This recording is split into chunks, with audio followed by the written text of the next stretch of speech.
Autoridades presentes, senhoras e senhores, boa tarde. Sejam bem-vindos à primeira semana orçamentária do TCU, promovida em conjunto pela Secretaria de Macroavaliação Governamental e pela Secretaria-Geral de Controle Externo. A primeira semana orçamentária do TCU tem por objetivo fomentar o diálogo entre especialistas, com a finalidade de atualizar a aperfeiçoar e induzir a produção de conhecimento relativo aos instrumentos de planejamento e de orçamento no âmbito da administração pública federal. Para assegurar o andamento da programação, solicitamos aos participantes da sala que mantenham microfones no mudo, abrindo apenas no momento de sua fala. Já a câmera é desejável que permaneça ligada para os participantes que terão fala. Cada painelista poderá fazer a sua exposição em até 15 minutos, inclusive com auxílio de PowerPoint. Após as exposições, cada painelista disporá de até 10 minutos para o debate, para comentar as respostas da pesquisa digital, além de suas considerações finais. Este evento está sendo transmitido pelo canal oficial do TCU no YouTube. A plateia virtual poderá formular perguntas por meio do chat, as quais serão selecionadas e poderão ser respondidas ao final do debate. Anunciamos e agradecemos a presença do ministro do Tribunal de Contas da União, Augusto Nardes. Iniciaremos o painel número 3, em que se debaterá Indicador de Governança Orçamentária da Administração Pública Federal, IGG Orçamentário, Acórdão número 2164 de 2021, TCU Plenário. Para conduzir o painel e moderar o debate, convidamos a secretária da SESEX Administração do TCU, Dione Barbosa. Boa tarde a todos. Em primeiro lugar, eu gostaria de dar boas-vindas aos nossos painelistas, ministro Augusto Nardes, Fábio Pontes, Ana Caroline Rodrigues, Cristiano Heckert, que já também entrará na sala. Gostaria de dar boas-vindas a todos, dizer que estamos nesse último painel dessa sexta-feira, nessa semana produtiva de discussão sobre temas orçamentários no TCU. O nosso painel dessa tarde vai tratar do tema Indicador de Governança Orçamentária da Administração Pública Federal, o IGG Orçamentário. Fizemos o trabalho esse ano de acompanhamento dos indicadores de governança e gestão das entidades integrantes da Administração Pública Federal.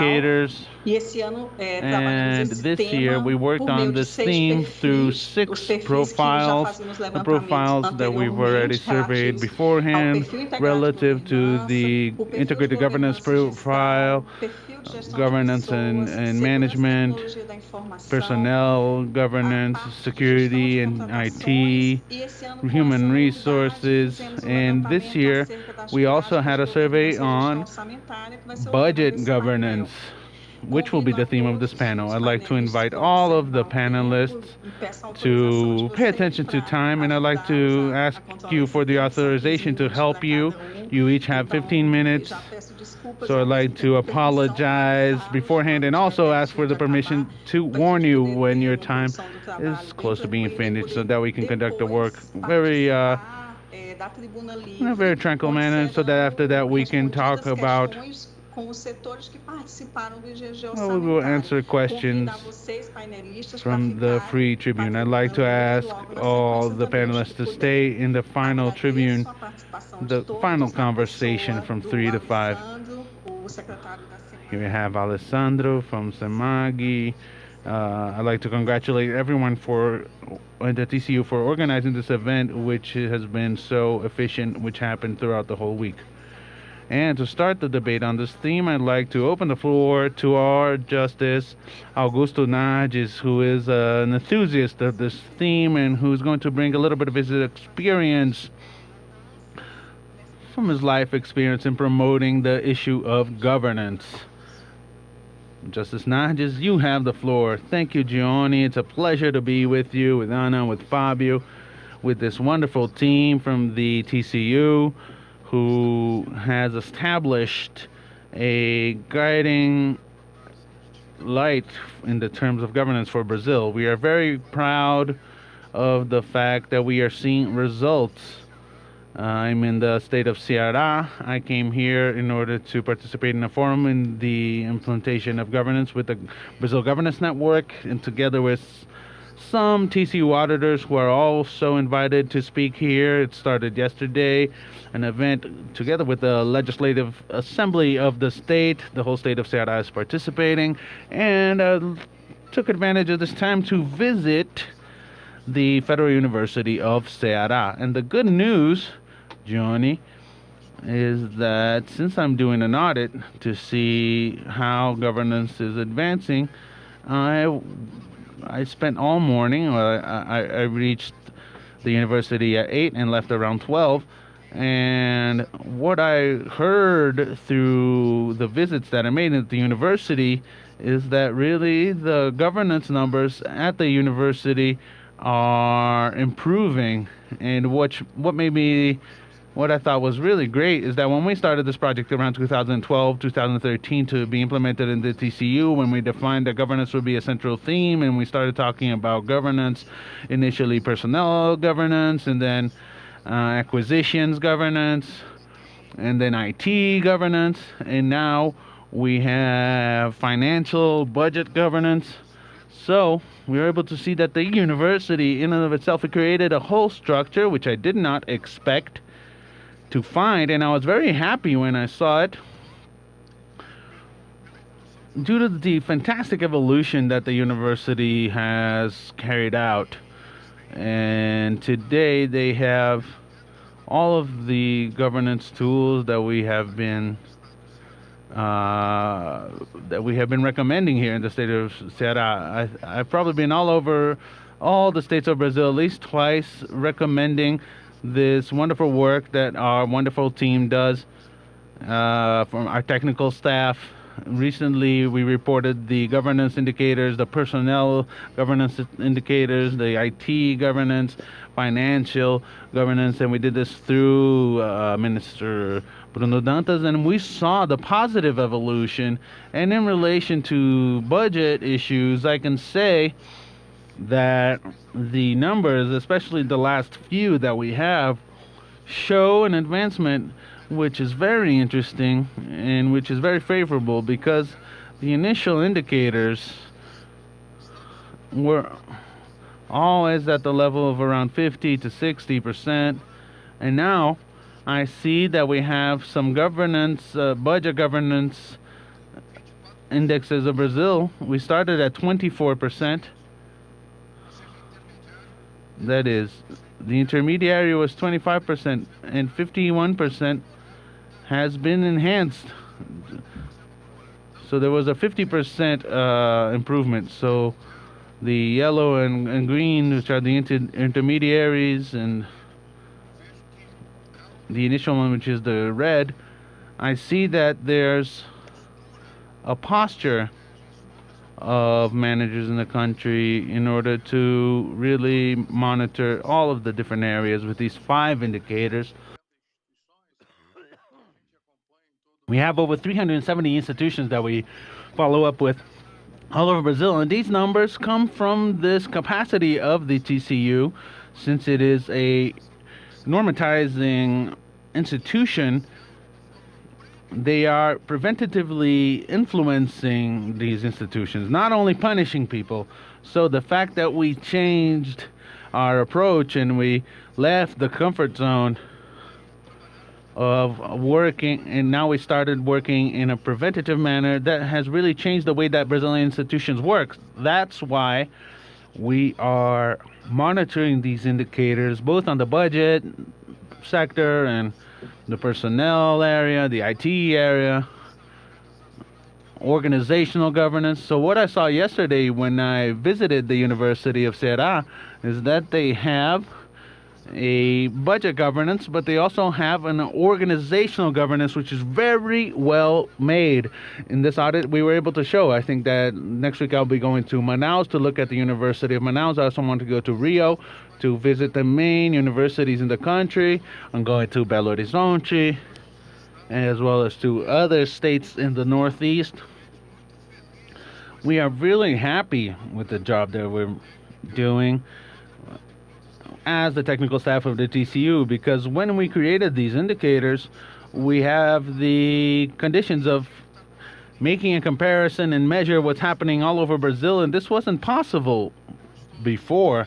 So that's why I'm very happy, not only because of the TCU team, but for Brazil as a whole, because you can see now that we have conditions for advancements if compared to previous years, years that we measured before, in order to make this evaluation, especially in the IT area, the personnel area, and the HR area.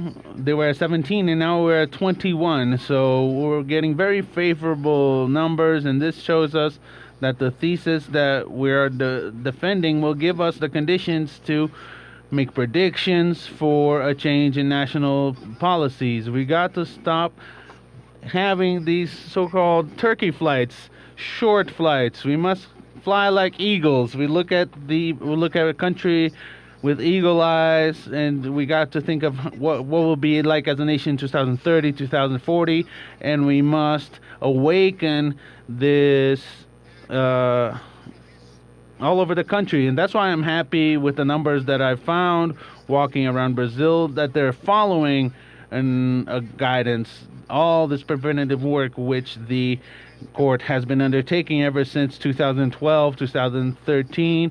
We've had this kind of index for IT for a while now, but now we're going to see the results. And we're also beginning, Ana, Johnny, and Fabio, to have bilateral meetings with ministries. We've had one with the Minister of Education. We had one with the Ministry of Mines and Energy. Next week we'll have one with the Development Ministry, in which we put our auditors, our secretaries, to talk bilaterally with the administrators of each different ministry, and then we tell them where their mistakes are through their governance indexes that we have.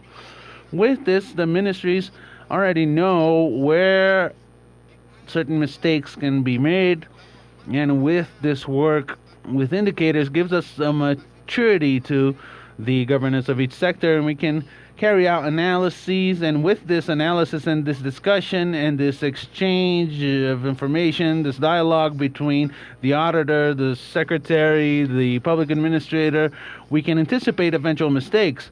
And then it doesn't happen that we'll have a construction work that's unfinished, a building that's unfinished, and it also doesn't happen that we get mistakes that might eventually be done because of a lack of knowledge of general administration. Let's say the minister only knows that something is happening after it happens. That's why we're doing this kind of preventative work and not only punishing people. That was a great advancement, and that this thesis of governance that we are trying to implement all over Brazil starts to collaborate with those who make decisions through indicators, through information. And with these risk evaluation, governance, and strategic plan tools, our managers all over the country are starting to think about where they're going to correctly apply their budget and to make an adequate plan, because you have numbers to be able to do this comparison. Given all of this, we are contributing to try and reach efficiency, efficacy, and effectiveness, as well as transparency, because when you show what's going on in budget governance, you are going to avoid inefficacy, because you anticipate yourself and you show where some mistakes are, and that's when you start doing more rational work, more effective work, with a great amount of transparency of everything that's happening in that sector, in that public administrative sector. So I'm happy with this visit in Ceará, but I'm happy because we're having an event such as this, the one that we are working on today, in the issue of the capacity of establishing processes and identifying the budget governance indicator of the federal government, the IGG, the budget IGG, and to show public administrators the path which we should walk. I think that with this, we give an example, Johnny, Fabio, Ana, Fabio, Johnny, and everyone else that's watching. We must set this example that Brazil must deal with this, and we leave our comfort zone of only punishing people. Yeah, we are going to punish people. We need to follow the law. We need to establish conformity. But if we can anticipate ourselves, we're going to avoid the waste of public money, which oftentimes happens. Actually, here in Ceará, in the state of Maranhão, we had a loss of 3.8 billions to do terraforming for 2 refineries because they didn't do risk evaluation, which is one of the governance tools, and then they spent 3.8 billion in an unnecessary manner. It was just money thrown away because they didn't do a risk evaluation from Petrobras when they started. So Johnny, congratulations to you that you're coordinating this panel. Congratulations, Zana and the whole team. And Albernaski, who is our leader in the technical area, who coordinates all of this work and wonderful work that the TCU personnel has done. I am a profound admirer of the technical capacity and of the leadership which you are exercising throughout Brazil. Leadership through technical knowledge. This is what the TCU has, and has very competently done this with all our auditors throughout Brazil. A big hug, have a great event, and always count on me. Yes, definitely, Justice Nardes. I hope your analogy will be successful to avoid these Turkey flights, to have higher flights. I like this analogy.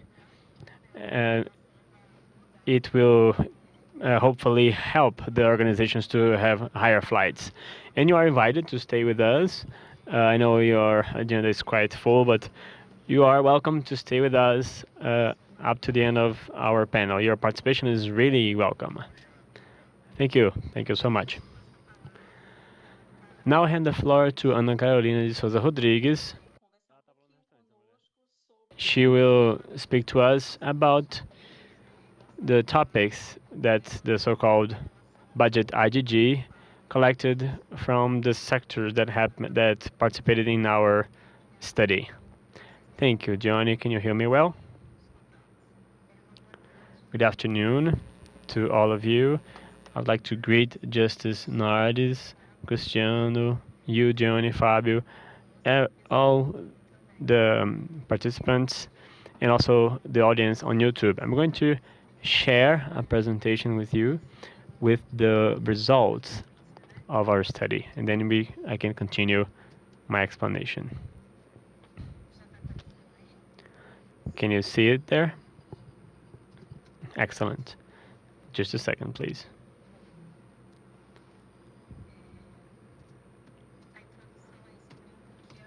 So here is an introduction on what is the IGG. Just as Nardes explained it, so I will not spend too much time to explain the concept of IGG. I think it's clear that it is a governance index that includes several profiles with a very robust methodology, a statistic methodology for collecting and treatment of the data. More information can be found in the website of TCU. You will see in the website on public governance, as you can see here, Governança Pública. And I want to highlight the basic, the theoretical basis that helped organize the IGG. In other documents, we have several handbooks so you can follow all the trajectory that we had to control the public policies, the decentralized policy government. There's a lot of information for you. In the same web page, we have specific information regarding the organizational governance profile, which brings the outcomes of IGG, not only in 2021, but also the previous years in which they were applied.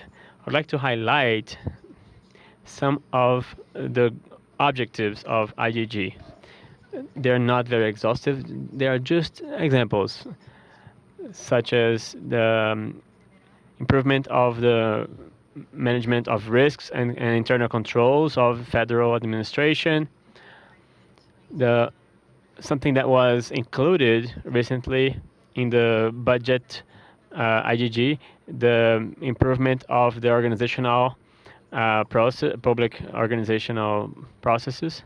In general lines, I would say that it is an index that contributes to the promotion of the maturity of the public organizational governance, and it contributes to the planning of the works of TCU. It allows the follow-up of the maturity of these indicators, and it helps in the development of the work on our everyday work. Here are the topics that Gianni mentioned in the beginning, just to highlight that the outcomes we're going to present here are basically on the budget IGG, but the IGG is quite broad.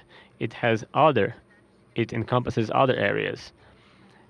We have a large scale, as just as Nardis mentioned. We have over 378 organizations that answered this survey. From them, 295 are part of the Social Security, and 36 are in the investments. They are non-dependent state companies. Also, we have the jurisdictional group that are not part of the budget of the federal government, and they are 47 organizations. So we have the state companies and the professional councils. IGG, in general, it is made by two large groups. One structured with questions regarding governance, and another one regarding management. Speaking specifically of the budget IGG, we included in this questionnaire questions regarding the strategy mechanism, and more specifically on if the organization promotes the budget strategic organization or not, and if they monitor the development of the management of the functions, the budget functions. Regarding the management, we included questions on budget management in two groups. First one is to establish if the organization has an organizational budget process, and if the priorities are contemplated adequately in the budget. So, to summarize, we have four large groups of questions that were evaluated in the budget IGG. First one on the budget governance, and others regarding the budget management. And I would like to highlight the questions. The first question here, it is if the high administration established a financial and budget management model. It's a question for the group of budget management, and in the calibration of the answer that will be presented by the manager. We have one more set of questions on budget governance. If the leaders monitor the performance in the financial and budget management, there are several questions on that. And regarding the budget management, we have this question here, for example, establish the organizational budget process. Within this topic, we have different questions and other sub-questions. I'm going to highlight only the 4413 and 4414, which refer to the alignment of the organization with the strategic planning, if it's organized, and if the financial economical goals are established. I highlight these questions because they are very relevant in the outcomes that we had. And here, one more question about budget management. It's regarding the priorities. In this case, we can highlight 4422, which is about the budget process of the organization, if they are prioritizing the demands, if there is treatment of the demands, the prioritization, and the incorporation of the budget process. Regarding the answers, the range varies from no grade until totally, or the non-applicable answer. If it's not applicable, they should justify it, and the analysis goes. This answer goes through a technical analysis of the court, just to check if there was a difficulty or a mistake in the understanding of the question. The questions that were answered as non-applicable had a very low number. It's less than 1% of the answers. So the questions in general had a great acceptance. As I said, less than 1% of the questions were answered as non-applicable. But if we look at the scope of the questions on budget, we can have 5% of the answers, but it's a lot if we consider the whole questions. Now let's go to the results. The first slide has the general result of IGG, but it is the medium state. Let me read the caption to you. In the first item on the right, we have the indicator on the capacity to contemplate adequately the priorities of the budget, and then we have the capacity to establish the budget process, organizational budget process. And the aggregating process is the IGEST orçament for these 2 points. Following this, we have the indicator on the capacity to monitor the financial and budget management, the definition of the model for finance and budget management, and we have the aggregator, governance orçament, and we consolidate the practices of management and governance. The organizations in general, the ones who are part of the fiscal budget and investment budget, they had an intermediate result regarding the practices of budget governance.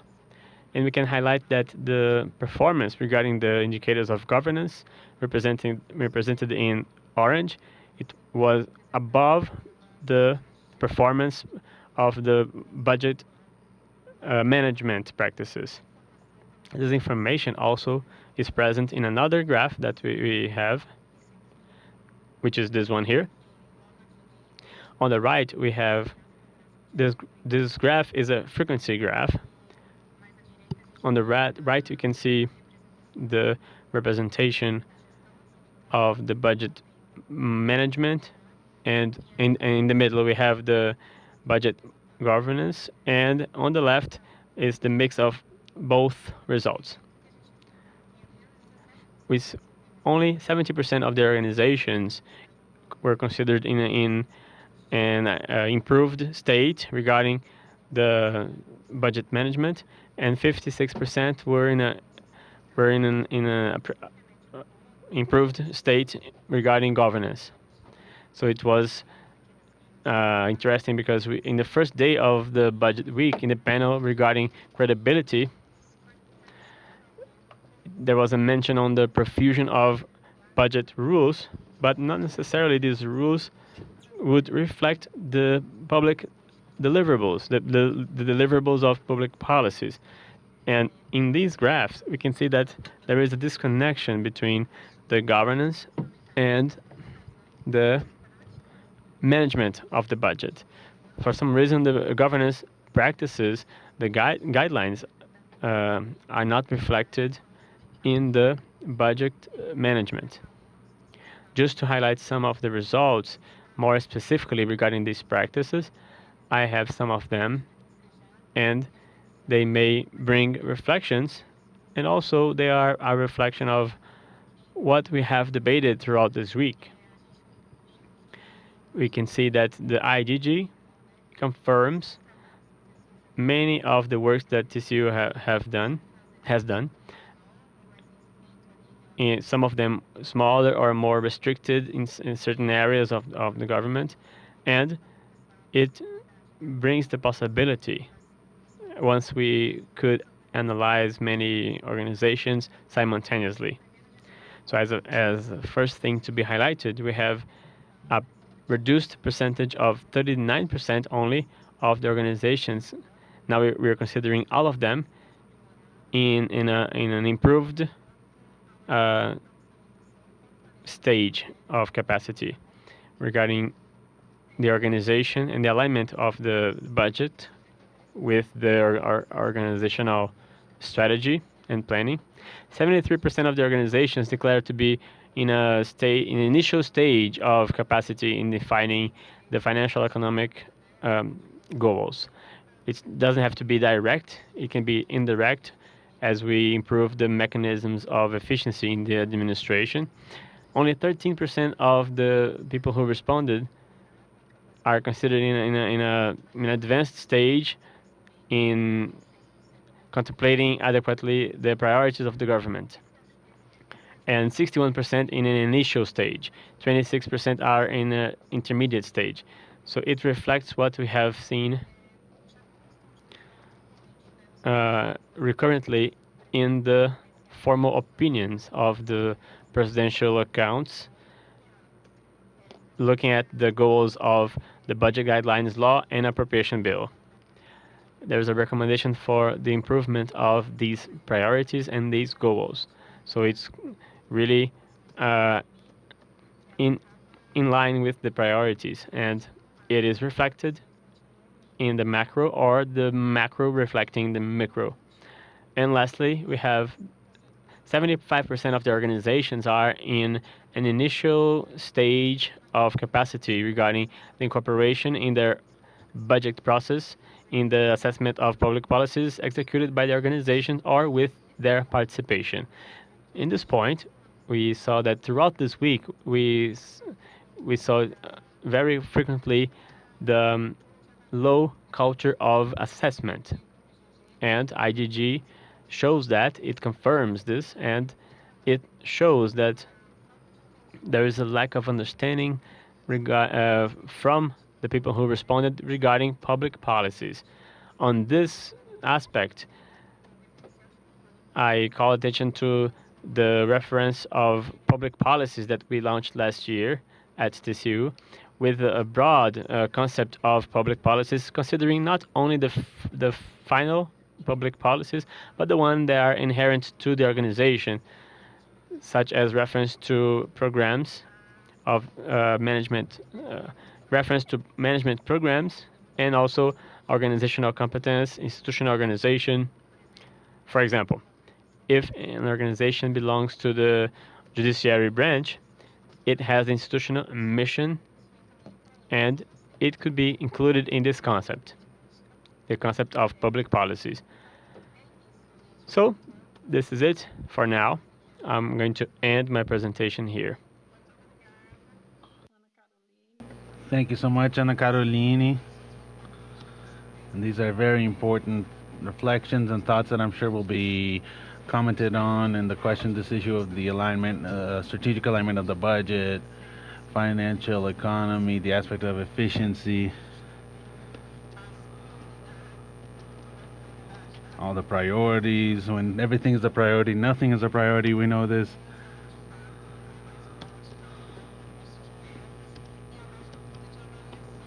And the low culture for evaluations. It's interesting how the numbers don't lie. Sometimes you treat a concrete case of a unit, but then when you look at the whole, you get the confirmation of aspects that we have been discussing quite a bit in public administration, and to collaborate and bring a vision from the other side, from the budget side. Now I'd like to open the floor to Fábio Pifano Pontes, to talk a little bit about this issue of management and budget. He is the program director for the Secretariat of Budget of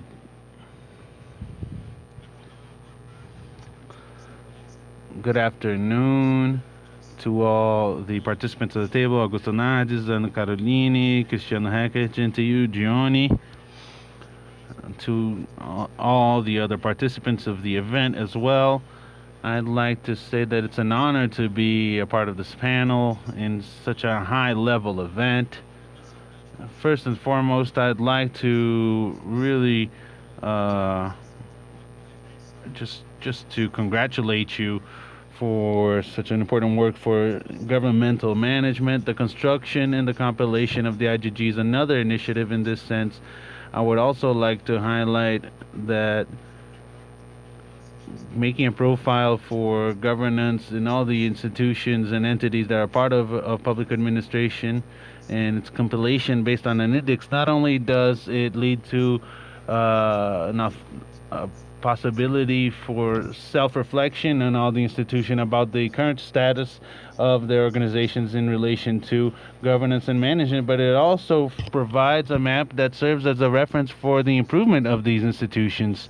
That is, in participating in this research, in this survey, managers and administrators are able to identify the roadmap that is established by this very survey and questionnaire, and they're able to identify the main points that contribute to an improvement of good governance and good budget administration. And since we know that the end point of the goal of all these processes is to make the state be more efficient, to do more with less resources, to try and reach the results which we are trying to get, definitely the budget starts to gain relevance. And this is one of the issues that was aggregated by the IGG, because as we all know, the resources are scarce and the needs are infinite. And then through the budget, this is how priorities are materialized based on the demands from society. In this sense, good governance and management of the budget process is fundamental so that governmental institutions can fulfill their mission and reach their results and reach their goals. It's also important to remember that governance is related to actions of monitoring, direction, monitoring the results of the highest levels of the organization, and management has to do with organizational processes such as planning, resource management, the exercise of all sorts of tools to reach their objectives. So in the budget IGG, we have two sub-indicators.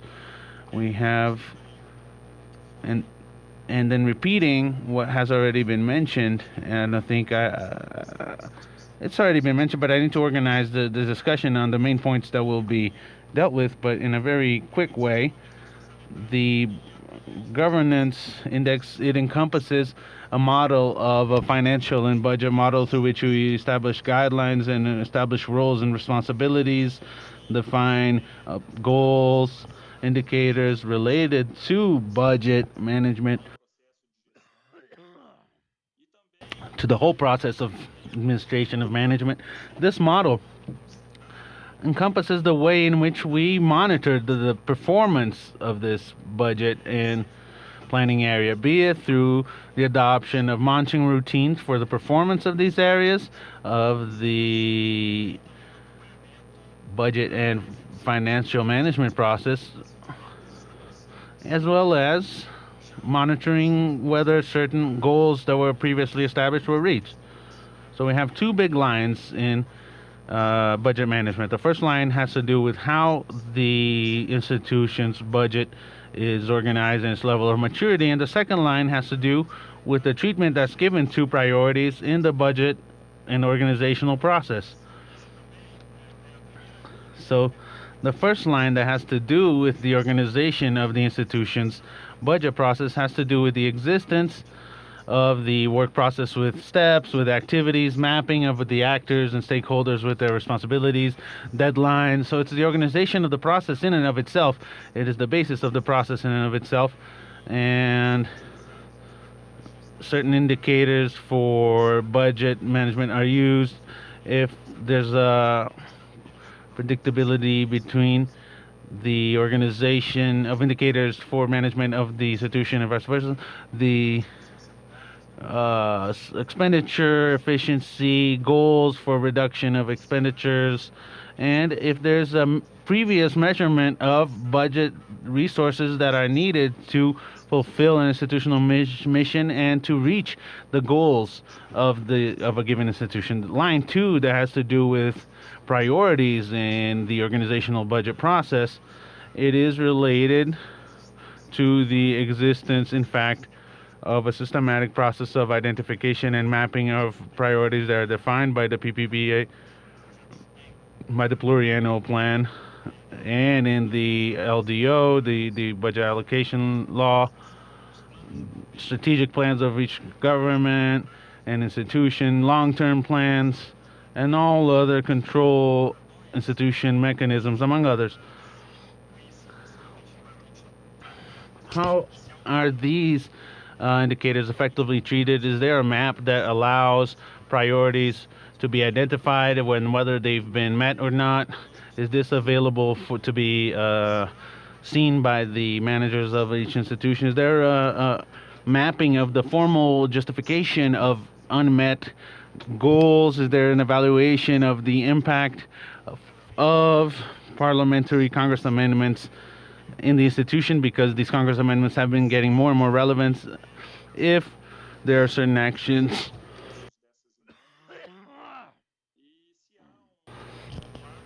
for certain amendments, and then whether there's a map for the execution of these priorities, fiscally and budget speaking. And there's another item that is related to the management indicator, but that needs a chapter in and of itself, which is the evaluation of executed public policies together with the institution. Is this included in the budget? I'd like to highlight this item, which makes up the management indicator, because as much as this is approached in a systematic manner, even by the decision in and of itself, we know how hard it is to have a direct connection of the performance evaluation with the short-term budget management. So I'm talking about the yearly budget process. And for this happens for most expenditures, because most expenditures, over 90% of them, are compulsory expenses. And even in the discretionary part of the expenditures, a good amount of the resources are also need to be applied in specific policies independently of the results of the evaluation. Of course, despite this feeling of a lack of connection in the whole process of the evaluation of policies and programs with a short-term budget process, this does not mean that the carrying out evaluations is unnecessary or has no merits. No, much to the contrary, we know that the results of evaluations foster debate and makes design makes it so that the design of policies have more effective are more effective in their goals, and that organizations meet their institutional goals as well. It can also lead to proposals of non-continuity if they're not well evaluated, so that the resources can go to other priorities, and also a channel to try, well, when we consider the relevance of compulsory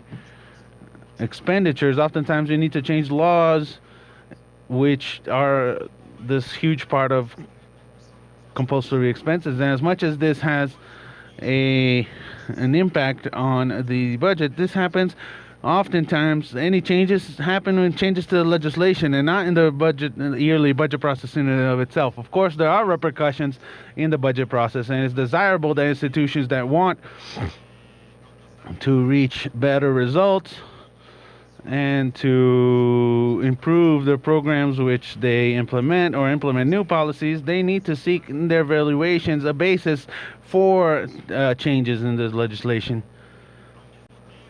At the same time, given the low space for discretionary spendings, this policy is even more important when you're doing the budget process, so that you can have the best possible use of very scarce resources of discretionary spending in each year. And so these are this is the discretionary spending. So it's very important to have an ex-ante evaluation with the implementation of pilot programs, which may be evaluated and improved upon before they are implemented.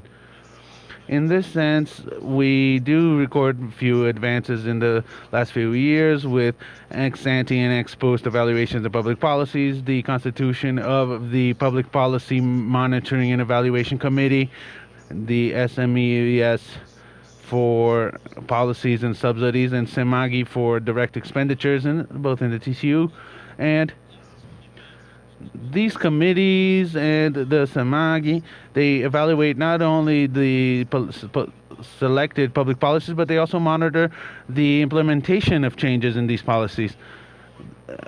We also have an advance that was made by Constitutional Amendment 109/21, which inserted paragraph 16 in the Constitution, which says that the institutions must have an evaluation of public policies, including with the objectives and the results that were reached through as set out in law. Of course, this device still is in dearth of certain regulation, but it's already a great advance, and it actually inscribes the constitutional level of the evaluation of public policies. So when we're going to the evaluation of the last the results of the last evaluation, the IGG, I'd like to highlight 3 points. On average, the organizations are in the intermediary stage in the aggregate level for IGG budget. This is in 0.4 and 0.69 because the highest score is 1. An advanced stage would start from 0.7. In general, organizations consider that they are better in relation to budget governance in comparison to budget management. And in part, this all has to do with the growing impact of organizations. We see that there's a great advance in the area of governance, and growing emphasis has been given to this theme. Not only governance, but the professionalization of public administration as a whole. However, we need to highlight that the highest governance indexes are reached by institutions which have an investment profile. And despite this group being very heterogeneous, it is made up by companies which are in well-regulated sectors, and they are precursors in governance sectors, such as the banking sector, which is Banco do Brasil, Caixa, BNDES, regional banks, which are subject to the governance norms of the regulating institutions. And actually there's the Basel Agreement that says that there must be an education of governance processes. So this is very solid in the financial sector. And we also see open capital companies such as Petrobras, Eletrobras, Banco do Brasil. The market discipline also needs a governance structure that's a little bit stronger. And this standard is also mirrored in a lot of the subsidiary companies of these bigger companies. So we see that we also have non-dependent state-run companies. They are also quite advanced in this area of governance. And then we have, with a little bit of a higher gap in the intermediary areas, we have organizations that do direct and indirect policy making. So this is a intermediary stage. However, when we evaluate management, our results are not that good. Actually, non-dependent state companies, since they have better rates than the other one, well, we already have this expectation isn't confirmed that they would do well on this other area. So in relation to management, we have a more difficulty, in fact, of reaching higher levels in the indicator.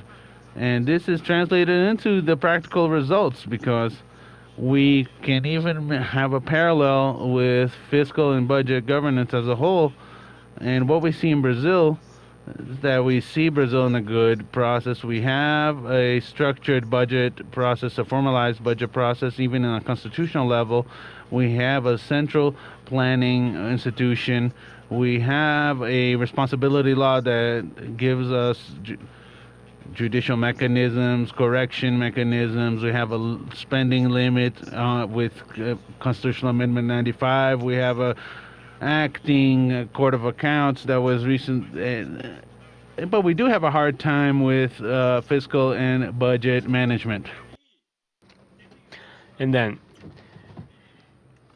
understanding that we see a greater gap between institutions, certain institutions, and considering groups in the assessment of the management, that we don't see such a large gap in terms of governance as a result of, I would say, not very favorable in terms of management. We see that the mapping of these indices are individualized but also aggregated. It would be interesting to advance in an agenda thinking of in terms of improvement in identification of characteristics that could infer these results in the evaluation of governance and management. And then, of course, these evaluation gaps. So how can we see some questions that can be asked? For example, how is the turnover of people done in key positions of the institutions, and what is the evaluation of this type of characteristic with the results obtained in this index in this evaluation? For example, the level of capacitation, does it interfere in the results? And the demands in legal terms, are they relevant for the obtaining of the indices? And we see the results in the aggregated of the medium, but when we see in the groups, we can see meaningful dispersion in either in the governance index or the management index. And it's important to identify and map the implicit characteristics that can be related to the reach of the evaluation of the index,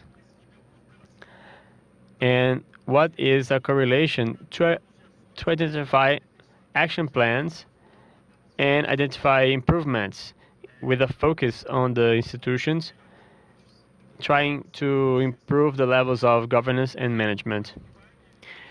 Well, it's worth it to identify the advancements. We advanced in the governance. I came from the financial sector, and now I also worked in the private sector before working in the public sector. I worked in the bank sector, and at the time, this topic of governance was quite developed. And I want to highlight that I see an advancement in the past 11 years in the discussion of this debate, and not only this, but also I can see an advancement in the practice. We can see very well structured organizations, and I see in the institution that I work, the federal government budget institution, we see a consolidated work throughout the time, and we think that to the Court of Accounts in the popularization and in the fostering of this debate by publishing handbooks and other types of guidance and recommendations. We can see it clearly, and the index shows that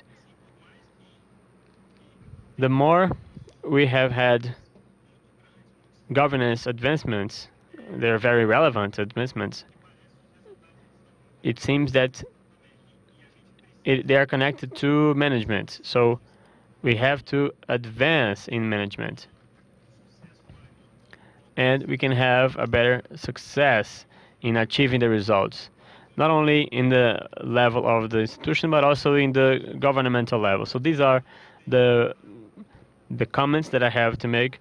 I hope I did not use too much of my time. Well, actually you did, but I saw you were about to finish, so I let you finish. So thank you so much for your collaboration. It's a detailed explanation, more detailed than what Carolina brought us. So the IgG is 14 years old. I say that it is a teenager. Of course, I'm kidding. And we keep learning from the evaluations, and we do the treatment of the results. You brought important aspects, and also in this panel, and then later, the free discussing area is to talk about these results.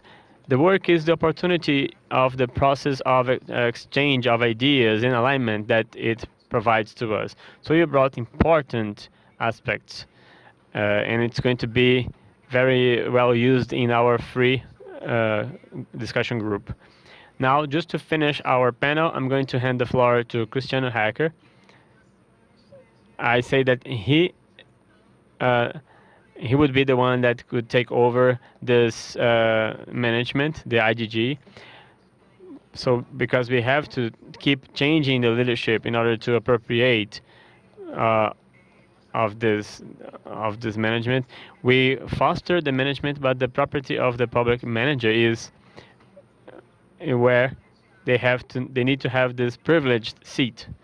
So I hand the floor to Cristiano so he can contribute with his vision on the management secretariat of the Ministry of Economy.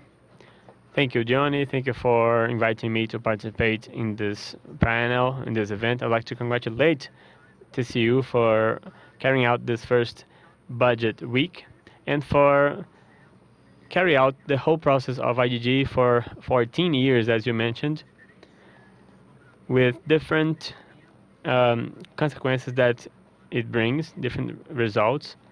And I'm happy to see IgG 2021, first, an evolution in the maturity of the institutions if we compare the previous studies, and secondly, for the incorporation of this new dimension, the budget dimension, which is very important for public governance as a whole. Also, I would like to greet my colleagues in the panel. Justice Nardes, it's always an honor to share a panel with our dear ambassador of the public governance theme in Brazil. I'd like to greet Ana Caroline from CEMAG, Fabio, our colleague from the Ministry of Economy, and I'd like to greet each and every one of the people in the audience and the ones who will watch the recording of this panel later. I prepared a few slides to help us understand my explanation. And please let me know as soon as you can see the slides. Let me prepare the document here. Well, I am in the Secretariat. I'm the leader of the Secretariat of Management in the Economy Ministry. I've been working for almost 16 years in the federal public administration, and I am part of a career that has a mobility in the administration. So every 2 years we change our position, and it has given me the opportunity to work in different institutions, such as the lower house, the prosecutor's office, and in this trajectory, I had the opportunity to follow up and contribute with this topic in its different perspectives. In 2008, I started in the former Technology of Information and Logistics Secretariat, and then I I was a director, and then then the secretary of the secretariat. And at that time, we were beginning this movement of having governance indices applied to the IT area. So we had the privilege to perform the pilot of this project done by the Secretariat of Technology of TCU. It was a very enriching moment. It generated different types of results, and until today, some of our advancements are seen up to the present moment and inspire different alternatives for public hiring. Also, gratification that we created for the IT professionals, the career of IT professionals, capacity building program in management and governance of IT.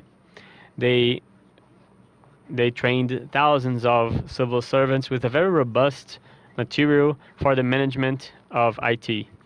And then I had the opportunity to be the leader of the strategic management areas of the prosecutor's office. And more recently, now, going back to the management secretariat of the Ministry of Economy, which changed a lot compared to the former organization. So we contribute to the organization of public administration, and we try to contribute to this agenda as I'm going to show you in the next slides. I'm going to start remembering Carolina's presentation when she showed the results of the budget IGG, highlighting specifically the item 4413 that she also mentioned, the one that is about the alignment between strategic planning and budget. They were in the indices with worst performance, showing the small maturity of the administration in compared to the others.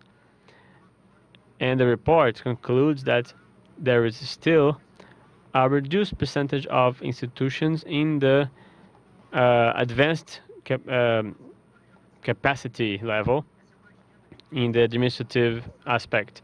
We need to advance in this agenda, but I'm sure that if this study had been done in 2018 or the beginning of 2019, the result could have been worse.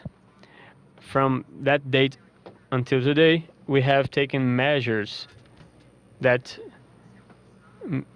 have made this index to advance in this whole universe that makes that is part of the study done by TCU, and we are in the already in the first steps in this movement. I'm going to highlight this construction that has been done in the past years. The first concern that we had as we started the secretariat, communicating with other areas of the ministry and the government as a whole in 2019, was to promote an alignment among the planning instruments. We know that throughout the different editions in the past decades, the pluriannual planning, that is an instrument that is in the Constitution.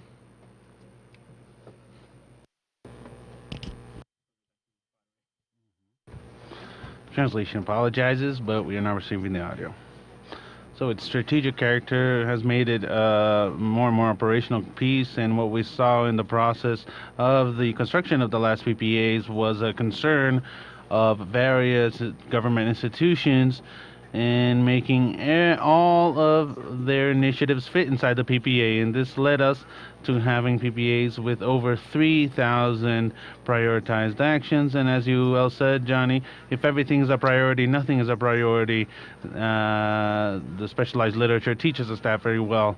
So in the very development of the 2020-2023 PPA, in dialogue with the Secretariat of Planning, Energy and Lotteries, which is the secretariat that is responsible for the PEMAGI, who was in front of this development, we sought to make a PPA that was very distinct, that was a lot smaller, that in fact reflected only a few priorities, that had indicators and goals that were very clear, and for the first time in a brand new way, we put into the PPA law a device to determine that government institutions should review their strategic plans or develop their strategic plans for those who still did not have them in such a way that it was aligned with the PPA. What we often saw over the past few decades is that there was a profusion of different strategic plans and institutional plans, but they were not anchored to a larger set of government priorities or even country priorities and the existence of these references. So we brought this command down into the PPA law, and we wanted to conduct this process of alignment between different instruments. We also recovered the capacity that Brazil had lost over the past few decades of planning beyond the 4-year cycle of a presidential administration. That's same as a PPA cycle, and then we continued a job that had already been started in the previous government, and we concluded the strategy with Horizon of Brazil from 2020 to 2030, so 3 PPA cycles, 12 years, as a great referential for our country, what we want to be as a nation in 2031, as our Minister Narges mentioned in a very well made comment. So we have been trying to work with different institutions in order to align various planning instruments so that there's a certain coherence and logic between the indicators, goals, and initiatives and projects among them. Another measure that we took here in the Management Secretariat as the central institution responsible for this theme of strategic plan in the federal government was the publication of IN 24 in 2020, in which we got a minimum content of elements that all the strategic plans need to have. We know that administration is very diverse. There's different levels of institutional maturity between different institutions, and we didn't want to impose any kind of specific methodology for planning or anything that would constrain the particularities of each institutions, but we sought to establish a common minimum level that was representing the 7 elements: chain of values, strategic identity, strategic goals, indicators, strategic projects, monitoring, and reviews. All of the institution needs to have this in their strategic plans, and since then we have been working to implement this in each institution, because one of the criticisms that I used to hear way back when I started working for the government, and at that time there was a certain pertinence to it, is that the central institutions of the various themes that make up federal administration had an attitude of basically putting out norms and hoping that public administration would follow them. We sought to change this way of acting throughout the past few years, ever since I was in the CLTI, and we have been working together with government bodies and others to give them the conditions to actually implement that which we foresee in our norms. So that was the way that we were able to create a specific area here in the Secretariat that gives executive consultancies to the various institutions in this theme of strategic management. And like I say every day to our team, we deal with administration institutions like our clients, and we go to them, we identify what their needs are, what their deals are, what their challenges are, and how we can support them, and then we create a pact with them so that we can find the best way forward so that gradually we can elevate the maturity level of the administration of that institution in all of these aspects. So here we have some examples of the work that I have been doing over the past few years, and which follow these commands which I set forth, both of alignment of the strategic plans of each institution with the PPA and with the AFD and with the various kinds of strategic plans for the different sectors, as well as giving these plans those minimum elements which were set forth on IN 24 from 2020. And we created an index here at our secretariat, which is the index of adherence to strategic management. It's still far from being complete, and it's not as complete as the IGG. That's not our intention. The IGG fulfills its role very well, but this is an index that we think about all the 195 institutions that are a part of the direct administration, which are those that are all the federal universities, all the technical schools which are federal, all the autarchies, the ministries, and the presidency. This set of institutions add up to 195 institutions, and we have observed whether each of them have all those 7 elements which are established on IN 94 and 24, and that's how we reach a certain level of the performance of the government as a whole. And as you can see, we have been growing month by month. Here I have this year's table, but we have been but we have been measuring this since last year. We will not rest until we reach 100%. That is all the institutions.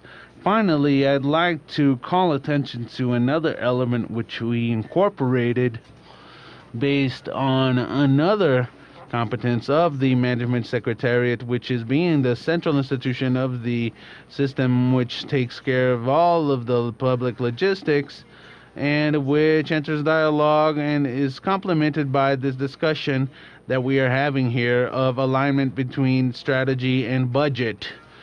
So the first measure that I took here in the Secretariat, and I'm very proud of this, in the very first week of January of 2019 was to sign normative instruction which regulates the yearly hiring plan. So I worked with a few members of my staff between Christmas and New Year's in 2018 before we actually were placed in administration of our Secretariat. And it was the first act of our administration, and we established the compulsory nature that all institutions with 1 year behind, when they are developing their budget proposal for next year, they need to identify the all hiring processes that they want for the next year. That is also renovation of contracts as well that are already existing contracts. This right here is the cornerstone for the construction of the base zero budget, which is something that is defended by academics, by specialists of the area, the budget area, but that we know how hard it is to do, practically speaking, to break this inertial logic that the next year's budget should be based on what the budget actually spent, what the institution actually spent as a budget the past year. And that's a terrible cycle because it gives all the wrong incentives, and we want to break this cycle. And this is a part of breaking the cycle. To our happy response when the Congress is talking about the new bid law that was published on April to 2021, legislators brought this instrument to the level of a law, which up until that point was just an internal normative here in our Secretariat. And when they brought this to law, they make it compulsory for all the different powers, all the different spheres of the federations. And how does the hiring plan work? Well, I'm going to take the example of the year we are in right now. So up until April 2020, which is the moment when institutions had to send to SOF their budget proposals for 2021, at that moment they had to have a first analysis of which contracts they wanted to renew and which new hires they wanted to have in 2021. We have a system and everyone needs to fill it out. It's compulsory for all these 195 institutions that I mentioned at the federal level. And then there's certain windows for reviewing this plan, because we know that this initial proposal that was made in April of 2020 and then it was consolidated in August of 2020. This is sent to the executive power and to Congress. In between August and December, it is evaluated by Congress. So we do have a window of opportunity in November 2020 with the budget discussion already more advanced in Congress. Institutions can go there and change, refine their annual hiring plans. And then when the annual budget law is approved this year, unfortunately, we had a delay. I believe it was only in May that the budget was approved, but usually when the law comes into effect in the beginning of the year, we also have a new window of opportunity for institutions to go back into their annual hiring plans and adjust them. So with this, we start having more of a visibility with prior visibility, so that public administration as a whole, but also the providing market, can prepare themselves. So we published all of these items that you see here. It were 928,000 planned items for this set of institutions for the year of 2021.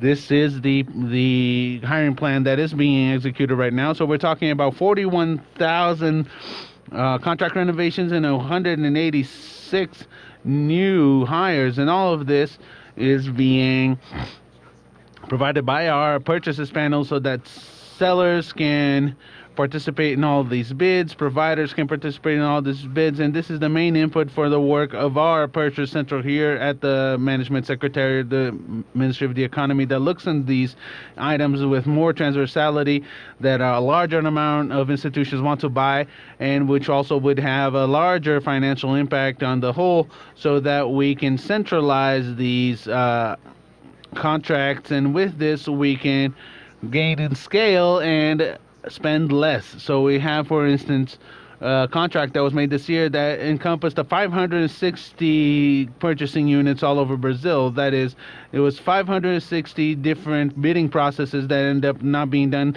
and they were substituted by a single one.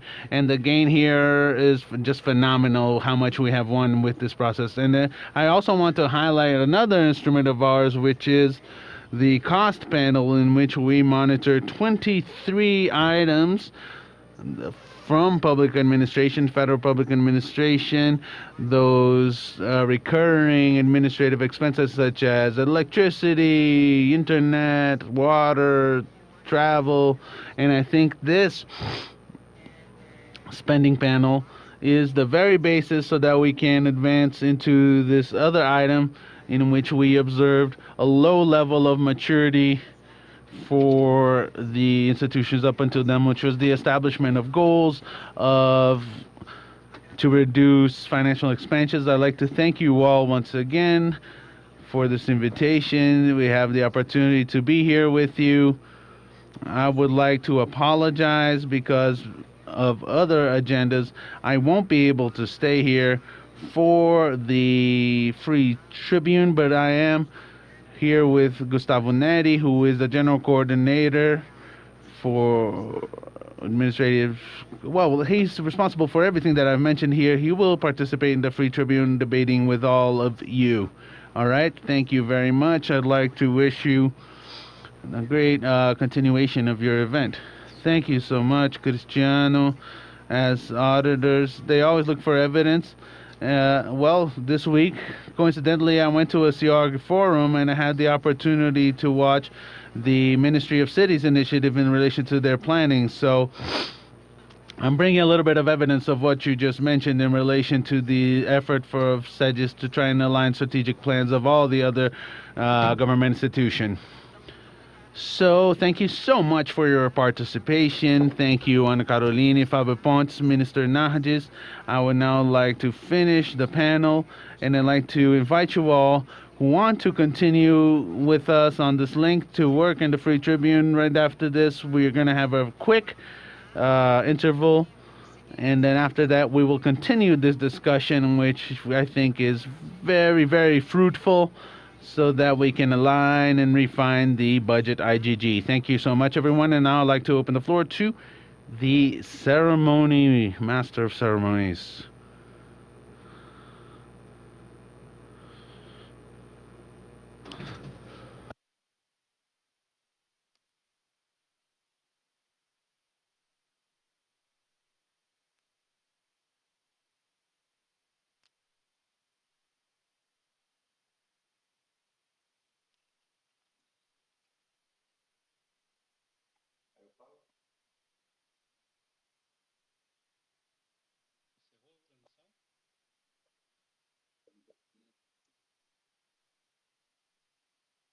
Só um instantinho, tá bom, Dione?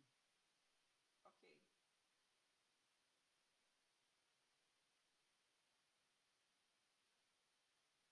Agora teremos Tribuna Livre com Alessandro Caldeira.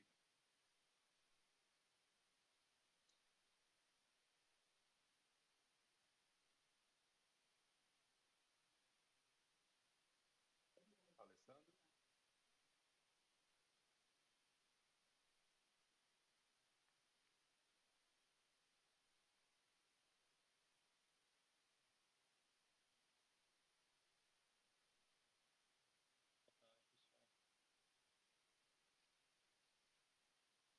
Com a palavra, Alessandro. Assim,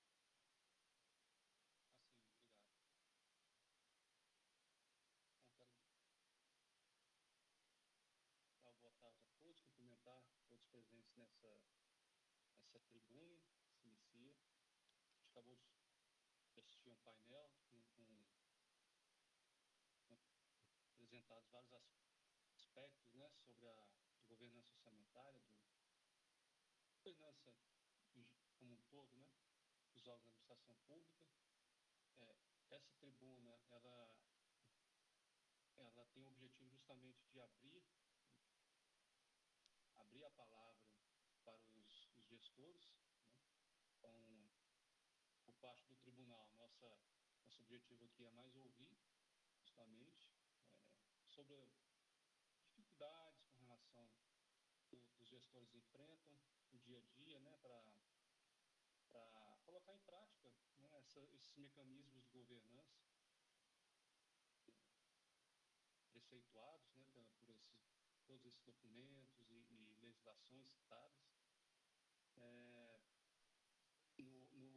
Na apresentação do ministro Nardes, ele enfatizou a importância da governança orçamentária, né, justamente para buscar antecipar quais são as prioridades, uma reflexão de quais são as prioridades dos órgãos, né, para que isso possa ser contemplado pelo orçamento. A Ana Caroline fez uma apresentação também sobre mais especificamente, né, direcionado sobre o IGG orçamentário, enfatizando a importância desse indicado, desse índice, né, para os gestores, principalmente, né, no sentido de promover a maturidade da governança nos órgãos, né, mas também para o próprio controle externo, para o TCU, de forma que possa orientar, né, um melhor planejamento para as ações de controle. Mas eu agregaria um terceiro destinatário aí desse índice, né, que é a própria sociedade, para que ela possa justamente acompanhar, né, o nível de aprimoramento, o nível que se encontra os órgãos, né, em termos de governança, né, porque governança, ao fim e ao cabo, ela precisa ser implementada com o objetivo de atender o cidadão, né, prestar melhores serviços, prestar melhores bens de qualidade ao cidadão. né, que paga os impostos e espera que o governo aplique bem esse recurso de forma eficiente, né, de forma inteligente, de forma pensada, né. O Fábio Pontes destacou algumas evoluções, né, que a gente tem observado nos últimos anos. O Cristiano apresentou uma necessidade, né, falou de uma forma também mais geral sobre a necessidade do alinhamento, né, do planejamento estratégico aos planos. Isso, claro, se aplica à questão orçamentária, né, a gestão e a governança orçamentária. Como eu disse, aqui é uma tribuna livre, né, então a gente tem aqui na sala, continua na sala com a gente o Fábio Pontes, né, da SOF, Ana Caroline, auditora aqui do Tribunal de Contas, a Dione, que é secretária da unidade técnica e que coordena esse levantamento do índice de governança. Quem mais continua aqui com a gente? O Gustavo. O Gustavo está entrando agora, né? Isso, Alessandro, sou eu. Isso, Gustavo Neri. Gustavo Neri é da Secretaria de Gestão do Ministério da Economia. Bem-vindo, Gustavo. A gente convidou também representantes de fundos do Sistema S, do Judiciário, de universidades, de conselhos profissionais. Eu acredito que a gente deve ter alguns desses representantes aqui na sala. Sim, a gente também tem a Maria Bethânia, né, que é a secretária de Orçamento aqui do Tribunal de Contas da União. Bem-vinda, Bethânia, também na tribuna. Eu pediria para a gente começar a nossa tribuna, e é uma tribuna livre, então, assim, qualquer um pode pedir a palavra a qualquer momento, tá? Só levantar a mãozinha do Teams e a gente vai conceder, acho que a gente pode conceder, dado o número de representantes aqui, talvez a gente possa conceder um pouco mais de 5 minutos, né, para cada um, na sua participação. Claro, pode participar também quantas vezes quiser, né? Tá joia? Eu pediria só que se a Dione está aí ainda?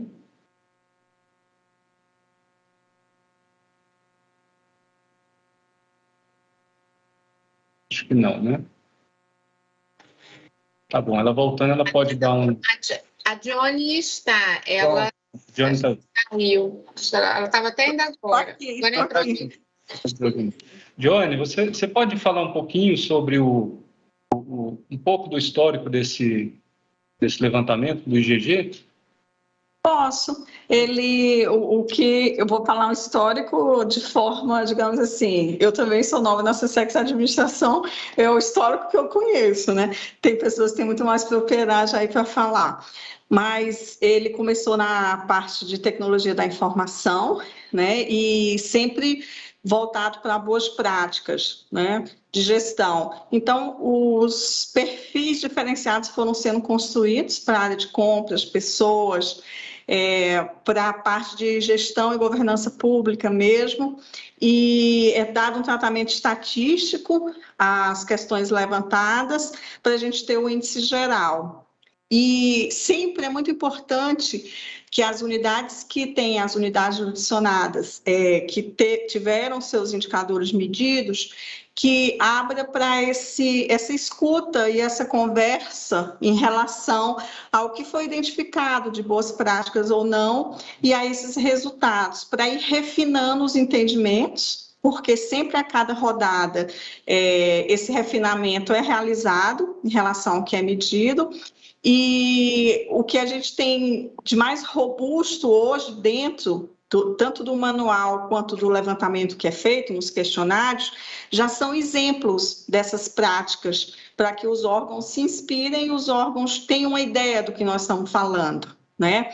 Então, é muito natural esses questionamentos que vieram, que o Fábio colocou, inclusive, o que significa mesmo, como que a gente pode falar em avaliação de resultados orçamentários, se a gente tem a questão aí de despesas obrigatórias, as discricionárias são outras, se nós estamos falando de orçamento de curto prazo. Então, assim, às vezes é importante que as unidades orçamentárias, aqui no caso, as unidades... For the sectors that participate in the budget policy, the management, bring these what was agreed for the units to do the hearing, so we can have an improvement and have a common understanding in this study. To collaborate with this moment, these gaps are welcome and to be pointed out in the study. Not for us to adjust to what is not good, for us to find middle ground and to make it more tangible for the units who are participating. So in general, it is my contribution.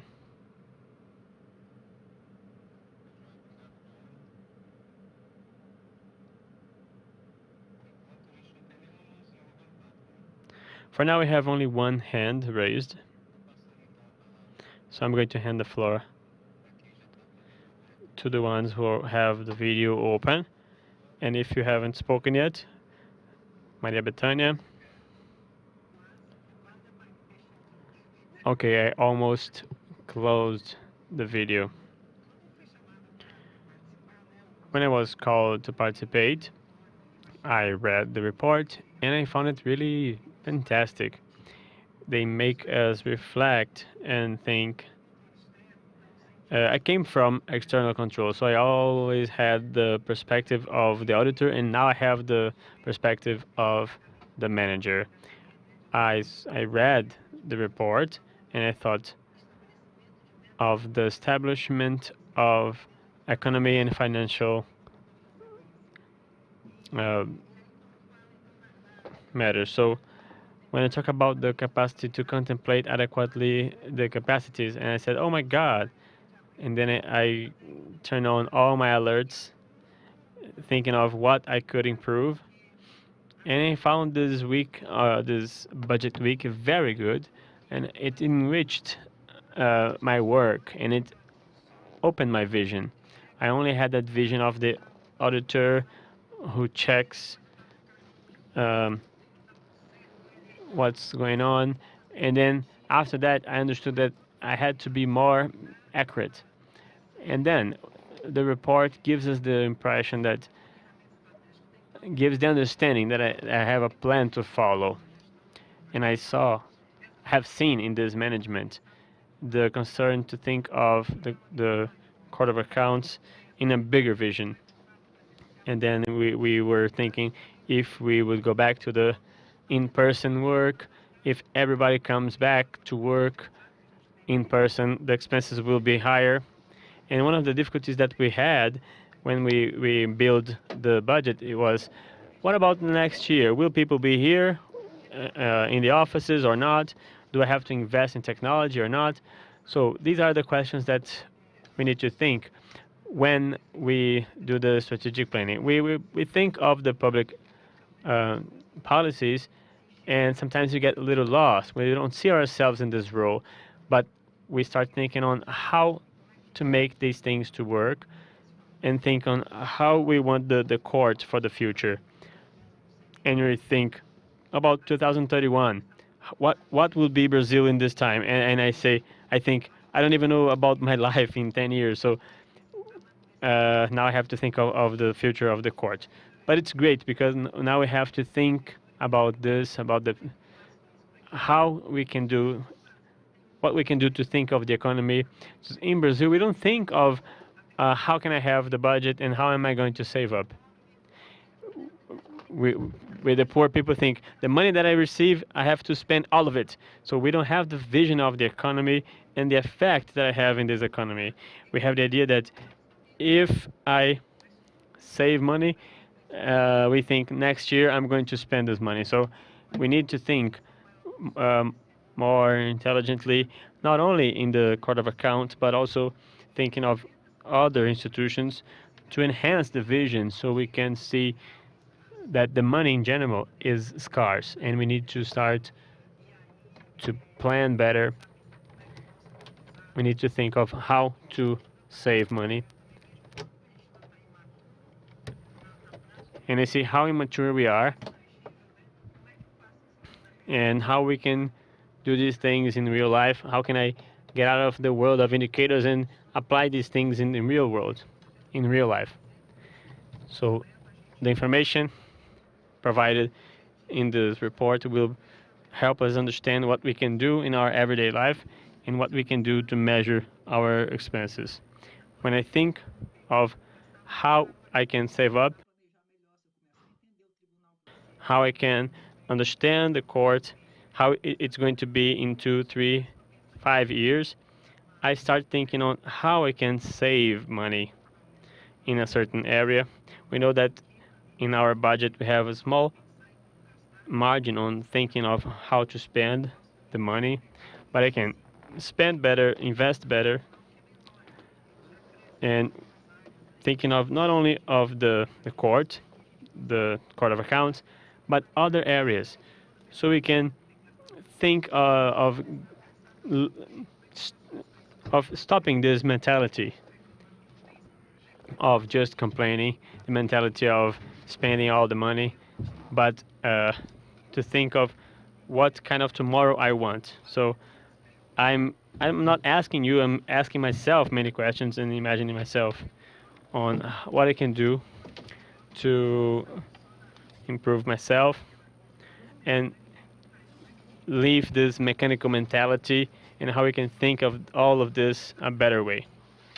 So it's been a very rich opportunity and I thank you for being able to participate.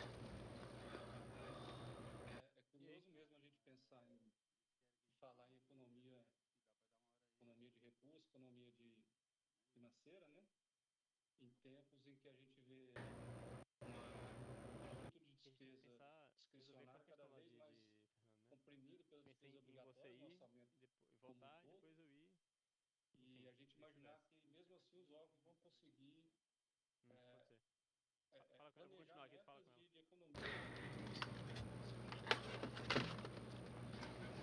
This is a challenge on thinking of economy.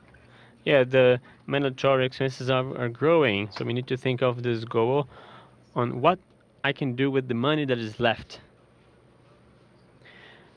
I was talking with Ana Carolina and she brought an interesting vision regarding the aspect of economy. It's not only the decrease of resources, but the improvement of efficiency. We already do that, so it's an indirect, almost direct economy. Gustavo, do you have any comment for us? Well, to me, it is a great responsibility to substitute Cristiano in this discussion. So thank you so much. As a matter of fact, I'd like to share some points that I wrote down during the presentations. One thing that Fabio mentioned regarding the gap among the different institutions in the public administration, and specifically talking about the executive branch in the federal government. And when we look at the three branches, the three powers, we see how they are different. Each one has their own level of maturity and institutional capacities and realities. They have different everyday routines. So when we look at an indicator, we need to have this differentiation and how it reflects, not in a specific reality of a sector, but we need to have this in mind. One thing that he mentioned is the capacity building. He talked a lot about capacity building in the institutions, what we do here in SEGES as a central institution of CO and SISGI is to try to take to the entities and institutions the institutional maturity in terms of management. Cristiano explained well these elements of planning, and we can support the entities and institutions to do this work with them. I cannot do it for them, but we can help them creating artifacts, tools, the whole toolkit to do that. So we had the opportunity to participate in this. And we had a strategic plan that involved almost all the civil servants. And now we have this in the virtual environment. So the consultants went there. They had a partnership with them. They prepared the methodology and moved it to the virtual environment. So now we have a shared methodology with all the bodies of our administration. And it depends on capacity building. It was well mentioned in the citizenship ministry. So they have a management area, governance area. They run the strategic planning well. They do their assessment cycles. They call it high. And there are other institutions that do not have this reality, and did not build this capacity. So ask a question that is for all of us as a central institution. Cristiano also mentioned this point for us to stop having this role that is passive, meeting the demands of the other organs, but to have an active participation, creating artifacts, giving solution to problems, and this expertise as the problem of management. We have this partnership with the Secretariat of Performance as a normatizing organ, and we, with organs and entities, by several servants using the capacities of the administration, building with an app and a certification for the management, not only for the workers but for the leaders. And this program is essential. We start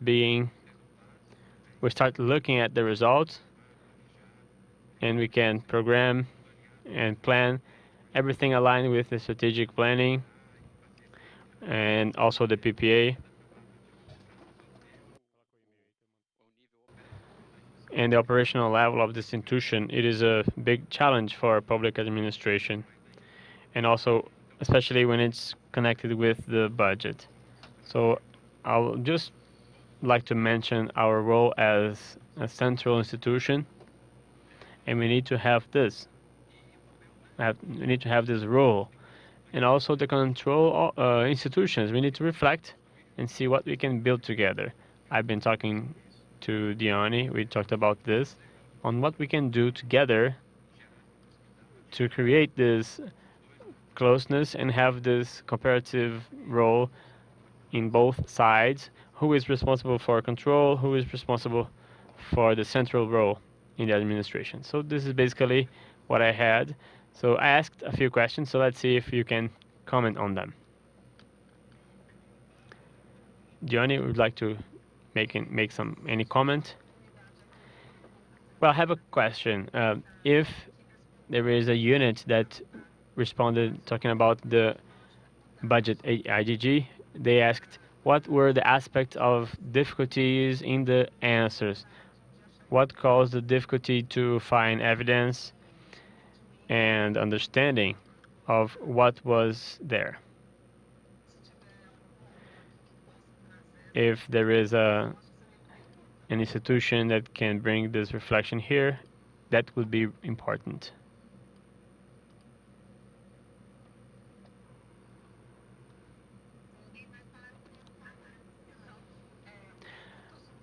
Well, I'm supposing that there was no difficulty, everything was fine, it was easy to respond, to answer the questions. We have a council here. We have Maria Bethânia, she is from the Finance Secretariat of TCU. There are other names here, and I think they're not present this moment. While the guests come in, I would like to ask a question to Gustavo from the Management Secretariat. My name is Luciane Pereira from the Government Macro Evaluation Secretariat. For this budget process, one thing we had was the strategic planning. We have BPA and we have the regulation by SEGES. What concerns us is that the legislation, we know the strategic planning is important, but we had a round of debates this week, and we see that several ministries have challenges, they have budget difficulties, budget challenges. We are facing a very hard moment. We know that strategic thinking and assessment are activities with a high degree of complexity, which require a certain specialization. In ministries such as the education ministry that has 166 autonomous units. So the universities are autonomous units. They can be foundations. They have their quote-unquote own budget, depending on the fiscal budget. So what kind of strategy the Management Secretariat, SEGES, can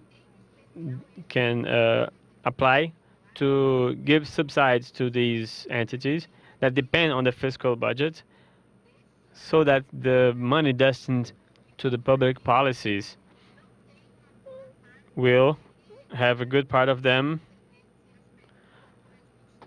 of the administrative support. I'm not reducing the importance of administrative support, but if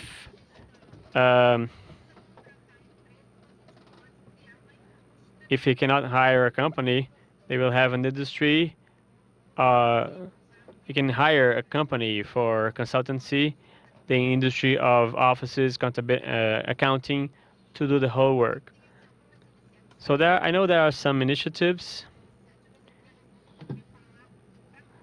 And Marcia, I think you can share this information with the other institutions who are here with us. Thank you, Luciane. We talked a little about that. What we have done here is, well, one step at a time. One of the things is the level of maturity that we generated to the institutions. Some of them are doing this strategic planning, integrated strategic planning. They have a smaller amount of units.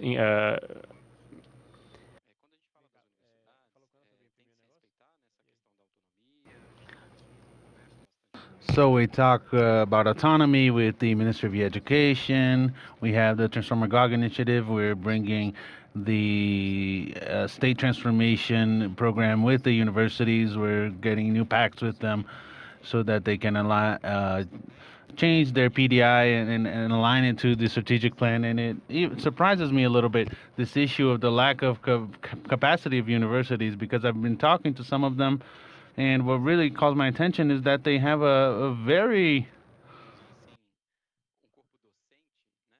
their teachers are extremely capable to do that inside their institutions. They're hubs for innovation, as we call them, universities and federal institutes, and they could do this with their own technical team, their teachers. So I think that would be maybe one of my I think that's one of the greatest virtues of the university environment and of the higher education institution that can contribute quite a bit to this. And that's what we've been doing. We created this executive consultancy, in fact, to have this artifact in order to subsidy the delivery of these elements. But just Luciani, I don't have a fixed response, but what we've been doing is to create this maturity, trying to create this maturity. This issue of being tied up with the budget is still, well, I'm not going to say it's precarious, but it's still incipient. So we're in a process together with all of these entities. Many of them already have this dimension. They've already carried this out. The CGU, for instance, is an example in this case. But I don't know if I exactly answer your question, but it's kind of a hard question to answer due to this level of autonomy, due to the virtues that all the federal institutes and federal universities have. So that really makes us reflect on how we can make this for all public administration, and especially for the Ministry of Education, in which you have around 114, I believe, higher education institutions connected to the Ministry of Education. Understood, Gustavo. Well, I'm saying this because, I talked a little bit with Marta from SESI, and I was very enthusiastic when she said, well, we have a few initiatives of consultancies of the managers in public policies, which is a part of the career. They're doing certain initiatives so that they would give consultancies to the ministry as well, sharing their expertise. And we talked about whether there was any initiative from SEGI or the Ministry of the Economy with the Ministry of Education, because I always start from the principle that the universities have a very qualified body of teachers who are educating really highly capacitated people. We have Copiagi, Copitec, we have all of these groups which are references for management. But the work that we're carrying out here, and I'm going to generalize a little bit, I feel very free to talk about this, but we really see a huge difficulty in managing purchases, financial management, in developing the budget in universities. So I don't know up to which point all of this knowledge, all of this highly qualified knowledge from the teachers is reflected on the projects of the university itself. Do you see? It's undeniable that the university has a very high level teachers, has very high level teachers, but what I don't know is whether they can establish these if you have best practices in one university or another, and if you have this map to share with us, so that we can induce other universities to try and adopt something like these best practices. Because on decision 1932, for instance, from 2019, in which we monitor, and it's really a case of university hospital management, and maybe this is an isolated case, but in the UFRJ, we had university hospitals, and all 8 of them weren't into health budget, creating a problem of huge risks, and it even had a problem on the presidential accounts, because things from health can't be the budget for the education part. So we had a specific debate about this. The National Museum was on fire. The investigations show that there were budget problems. So I don't know. And if you had a diagnosis, I do think that this is an exit. Maybe having an incentive program, even if it's with scholarships with these students, so that they can have these projects, so that all this capacity can be sent to the management of the universities. And I think that's very important Martha mentioned this idea of doing the consultancy that the public policy managers have been doing. I think there's certain rehearsals, certain pilot programs in the sense, and that would be interesting for you to mention because everyone who's watching us, I think, is interested in this kind of thing, so that it's great. It would be great to have best practices for those ministries who have a harder time, who have a large amount of outsourced employees, and that through the decision of the court, these outsourced employees cannot be have capacity building. So what do you do? So I think it would be very interesting if you could talk about this experience in and of itself and the management secretariat. I'm going to go very quickly here, Luciane. I already mentioned a little bit about the executive consultancies that we made here inside the management secretariat. The first one was the performance and management program to help the institutions to implement their management problems. So we constructed artifacts and norms for the different institutions, normative models. We built, implemented IT systems.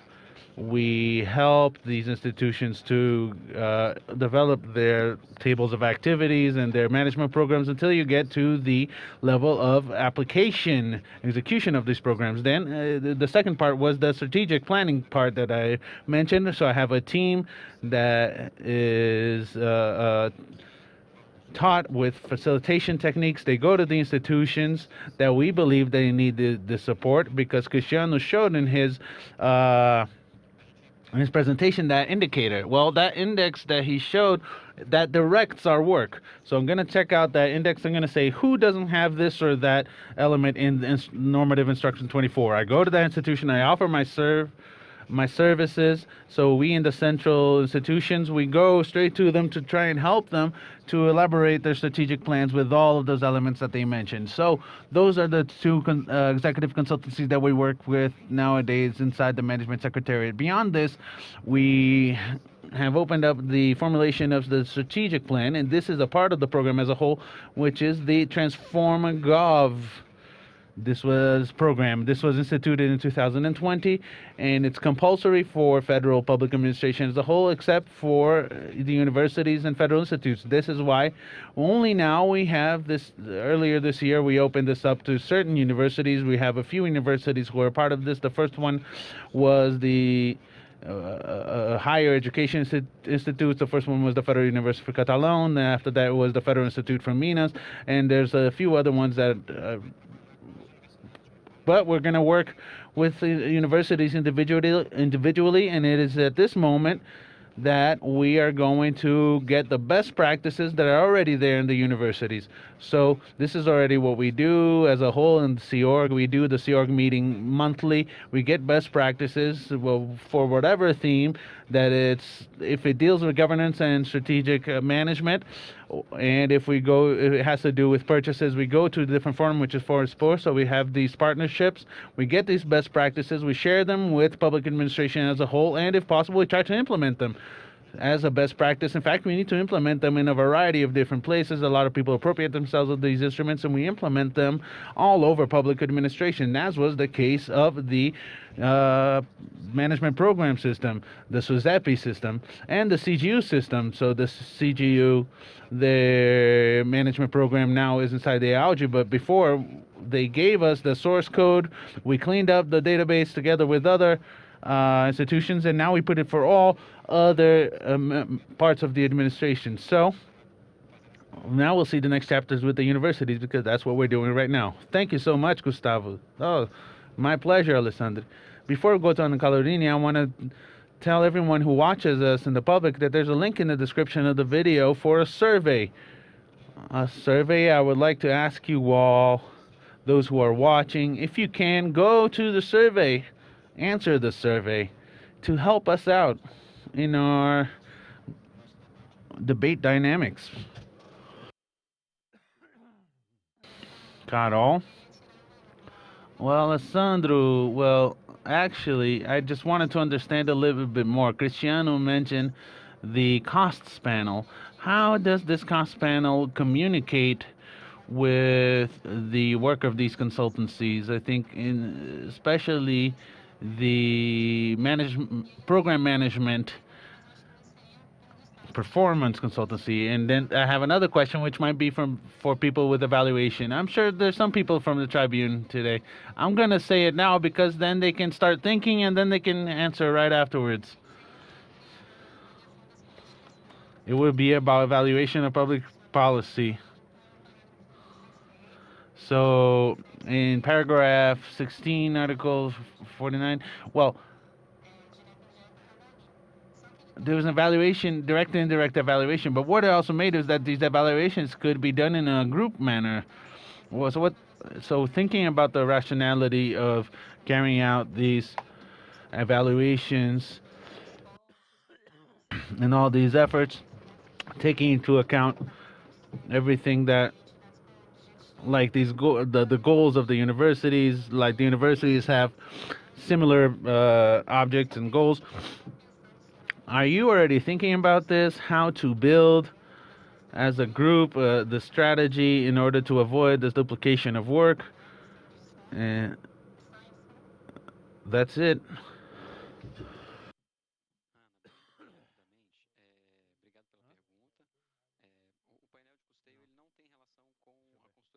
The cost panel has no relation to the consultancies. The cost panel is a transparency panel. It is elaborated by CISG, who is responsible for the cost for water, telephone, cleaning, all these bills.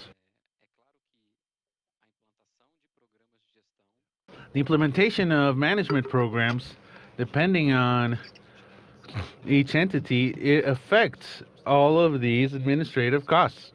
And this is what we have been seeking out at SEGIS.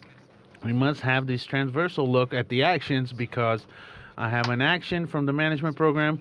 If I'm able to implement this in a certain institution and that government body gives us a certain space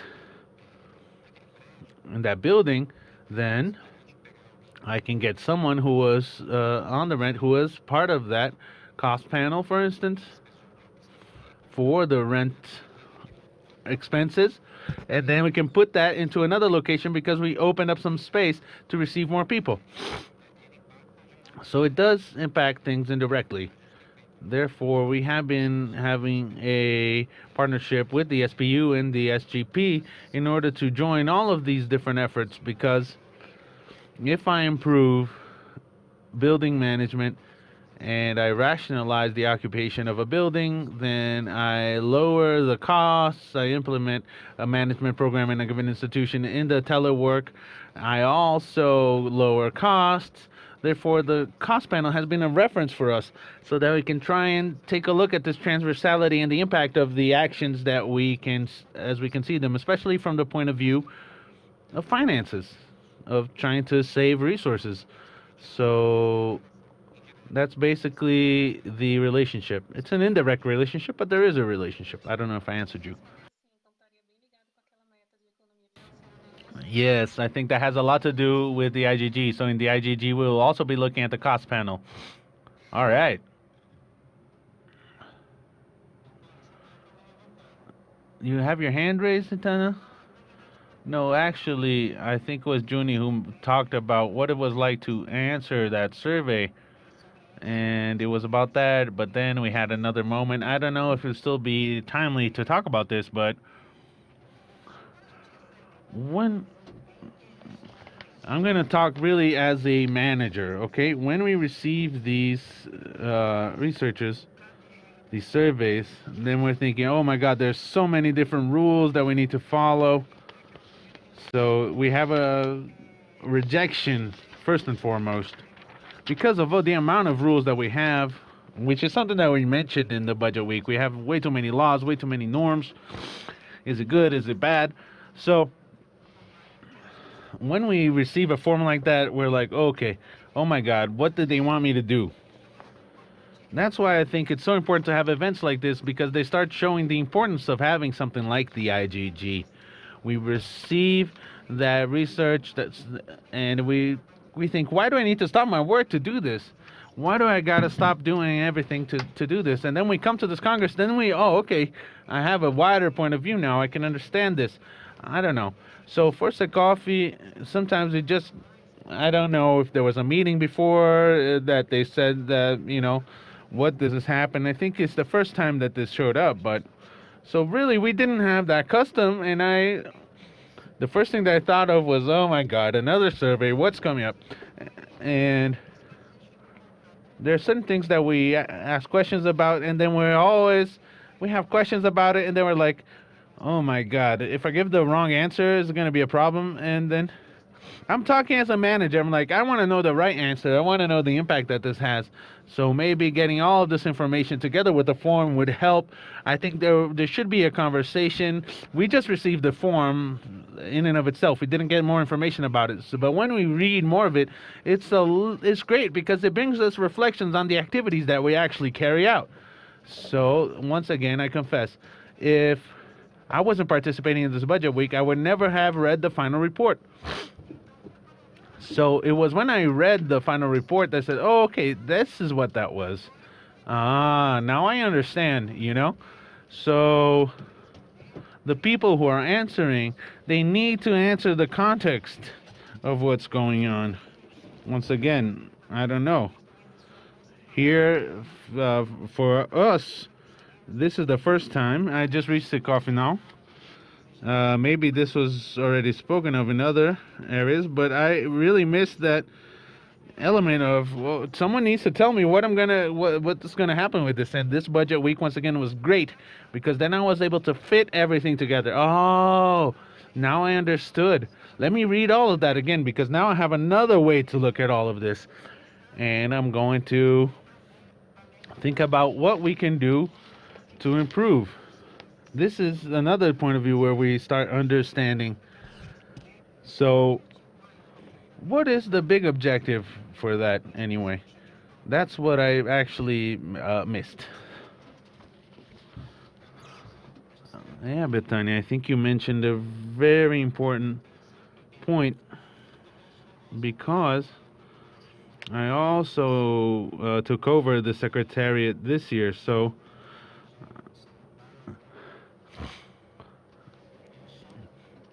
well, I come from the IGG, and that's when I saw the IGG budget being developed, and that's something that I really missed. A better explanation, even of the terms that are used there, certain statements that are there in that questionnaire. But that's very, very interesting to think about, so that the public administrators and managers have a notion. What would be the consequence if I put an X here and not there? That's interesting,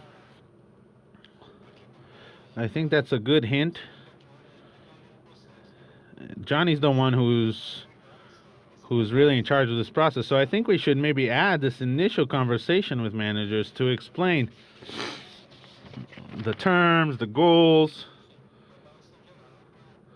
this general overview. And now I see that Brazilians are maturing this issue of planning, and then we put strategic plan. That's a really big plan, and then it makes us very vague for our heads.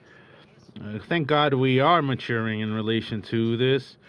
So when we receive this, we're starting to mature a little more in this issue of governance. But what I really see and my experience on external control now on the other side. So when we're talking about governance, we really get this feel of, I want to give the right answer here. We still haven't understood. I still haven't perceived that we have understood the importance of governance and of management and the way that it needs to be. We still have not developed that far, but we really are on that path of maturing and understanding. I'm not just a public servant who's here to stamp things in papers.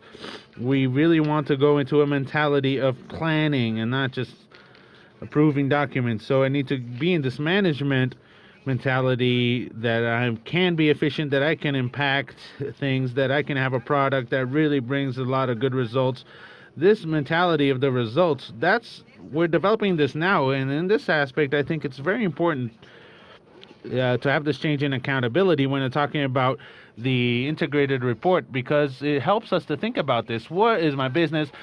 How am I going to show the progress that I've had? So I think we're living a moment in public service where we're transitioning from thought. I'm stopping someone who just stamps documents, and now I need to actually think about plans.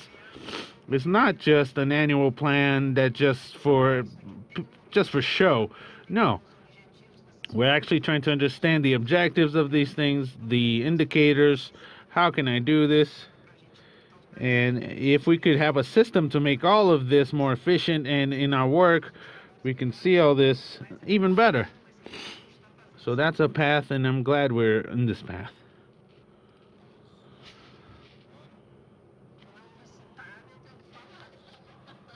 Since I was mentioned, I have to say, well, basically, I'd just like to clear up that the management of the IGG, when we send the 500 or something documents, so it's a huge.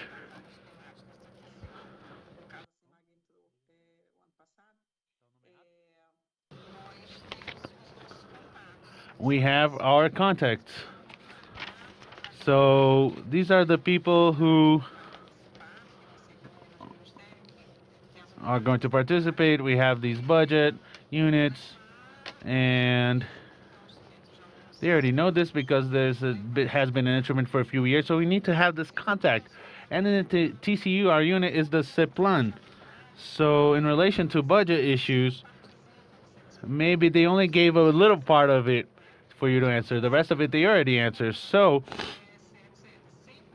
they're our contact. So it is important to have this conversation so that we can align with the people who are responsible for this in each unit, because oftentimes we have this really bureaucratic culture where it's just one more paper to fill out. Let's not have actual reflection on what this means and what the proposals are. So this is really a cultural issue.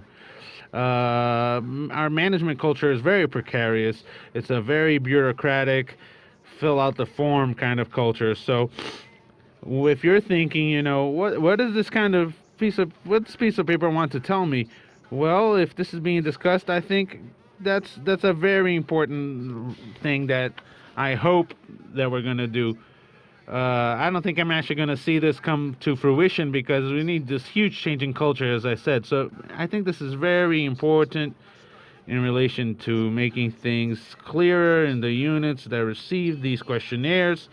And the discussion that I'm having right now with the management secretariat, the people who need to appropriate this is them.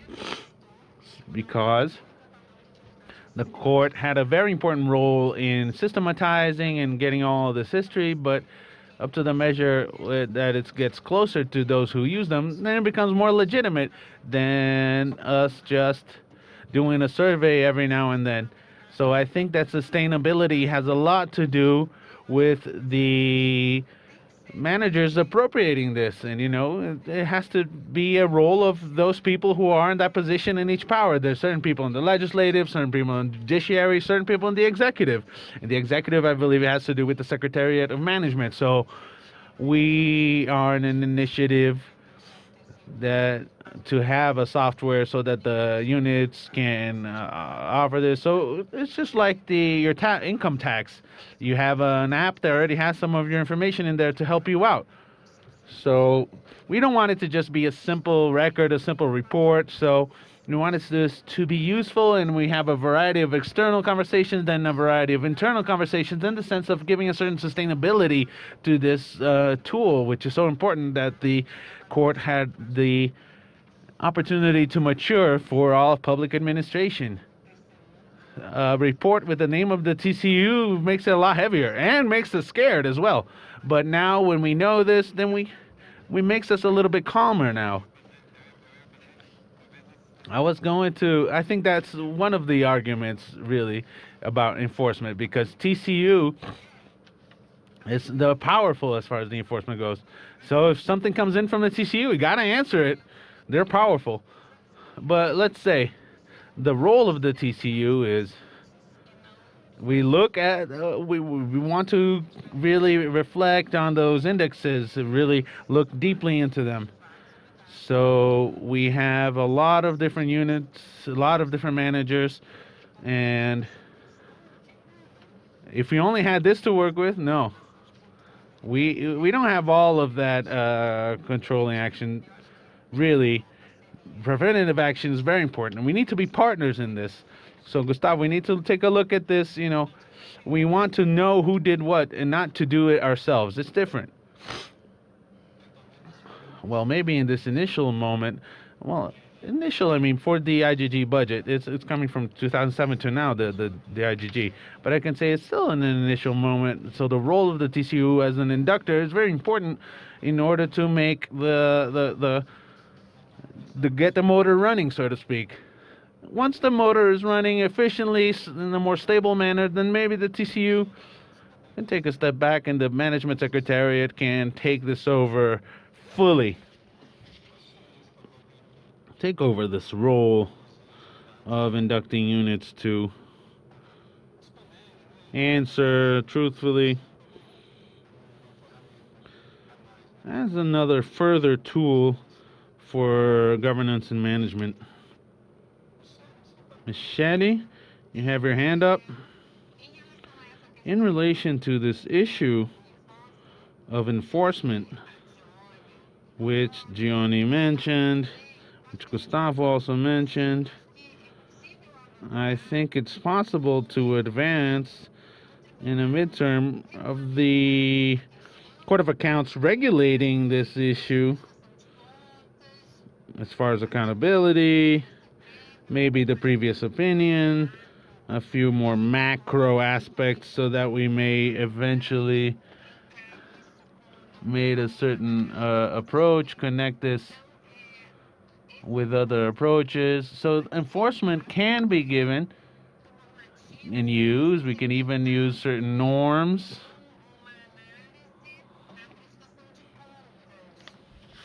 As an analysis and accountability, not necessarily with us having an operational role. Isn't that right, Gianni? And so there's a transition and the delivery of a product. This doesn't mean that we have to leave the scene. We don't need to do that. Actually, if we can have a norm that fixes a deadline, and then we'll get a larger amount of enforcement. So I don't think we need to leave, but we don't need to be right there all the time with an operational way, because the executive has tools, budget that's a lot wider. And our staff is not very large, and it's getting smaller by the hour, so we have a bunch of other actions. So, John is doing all sorts of different actions at the same time, because National Congress is always asking us to do stuff. The other units as well. So really, it's very hard. And actually, the budget part of it, if the SOFI with the copy were doing an operational action. So there's a variety of different institutions in the executive power that would be able to share this operational part of it, even if we have certain panels and certain parts of the calendar. But I think the operational part of it, as Dione is referencing it, I think we can actually increase this enforcement. Yeah, I think you understood the point. And in other powers, the executive power wouldn't have this reach. So if we have a norm that involves the internal control of all powers, all branches, the court has conditions and legitimacy to regulate the support and internal control. So it's just about organizing the calendar for the internal control institutions as important actors in this process. This, what you mentioned, Luciane, I think it's really key. within the accountability, even thinking of this model of the integrated report, I think it would be a way to have to perform a transition and a way to think of standardization of these indexes. How can the government do that? We can standardize or uniformize, standardize what is done in internal control. When I received this form, I asked myself, but isn't this the internal control to give it to me, to talk to me about this? And you raised this point, and I think it's very important. Johnny, the internal control works with the manager, and there's also this mention of a system of internal control.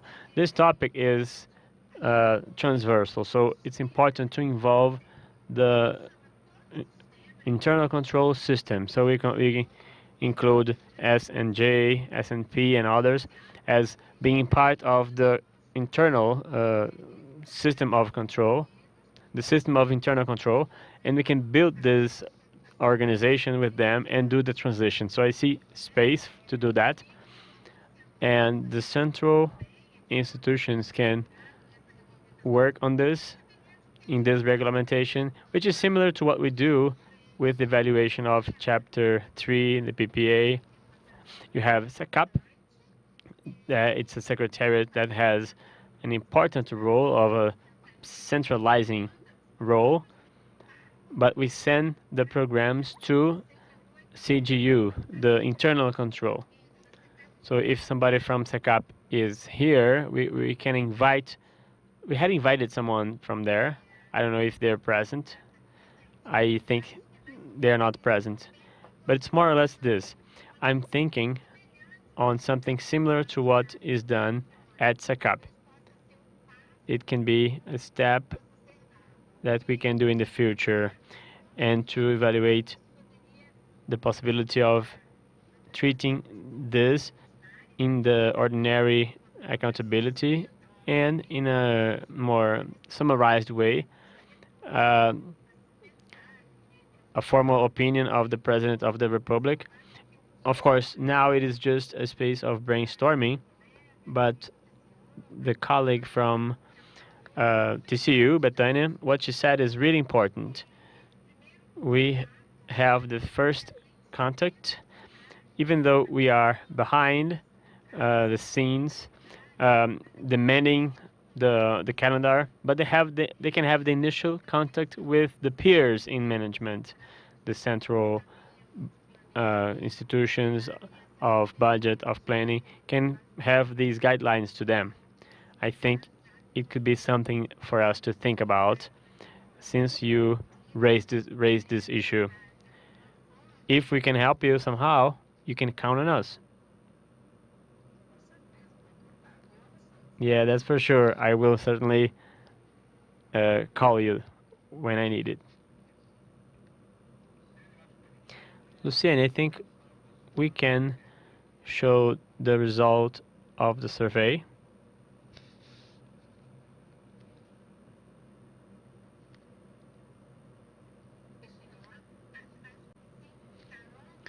I think so. Carol, I think you have it. You can show it to us. Yeah, it's right here. I can show it to you.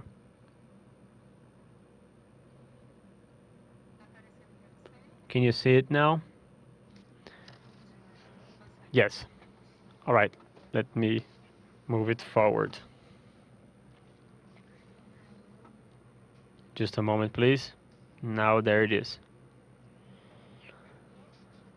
So the first block regarding budget governance. The first question is, did you know about the governance decree of the public organs in the organizations that are included as public institutions? Most people, some people answered yes, most people answered yes, others answered no. Now the second one, considering that in the scope of budget governance, there is a fulfillment of budget rules, the practices for this fulfillment. So they think they should go to the higher administration to think of the budget decisions. Most people agreed that it has to be done, so they answered yes. And the next question. What governance practices could generate better efficiency in the allocation of resources? Accountability, transparency, equity. Accountability is one of the pillars of public governance that deserve attention. And only when there is accountability, we can reduce the bad management and the better management of resources. A better transparency in data. Let's see what else. Planning, transparency, motivation of the decisions. The good governance is crucial to any society that wishes to promote the economic development and welfare of the people. A budget that is not sufficient to finance the financing of the government, talking about implementation of public policies, is something little. Improve transparency, have the in loco follow-up of the main expenses of the budget, policies, a better management of accrued liabilities, state program, implement change in the processes,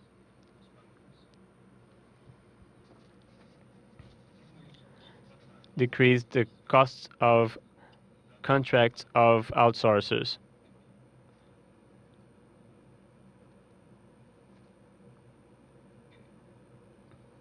All right, you can go to the next one.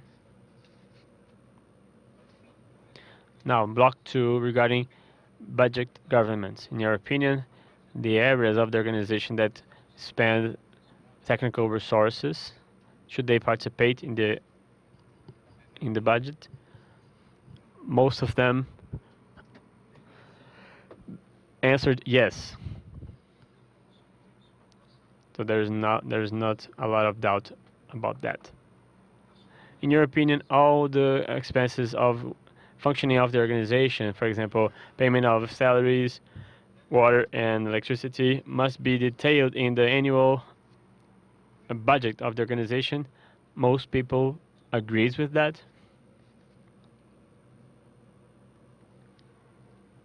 And lastly, in your opinion, is it important to align the budget of the organization with the strategic planning? Most people agree on that. Most of them answered yes. Is there any other? Regarding the benefits, what benefits come from the strengthening of budget management and governance in your organization? So the most important words are efficiency, transparency, but we also have responsibility, efficient allocation of funds, which is the same as efficiency, results. It is more or less within what we discussed the whole week.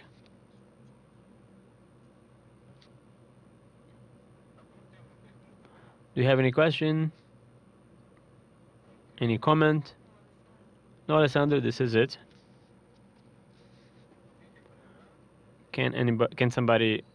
Does somebody want to comment on the results of the survey? Well, they are quite in agreement with our conversation here.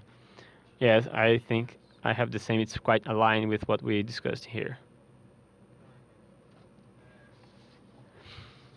Well, then I'm going to ask Luciene.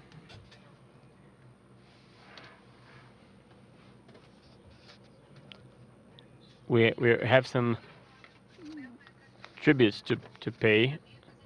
Yeah, it's not right now. We're going to have a little break, and then we will come back at 5. This is what we have in our program. We finished a little bit earlier.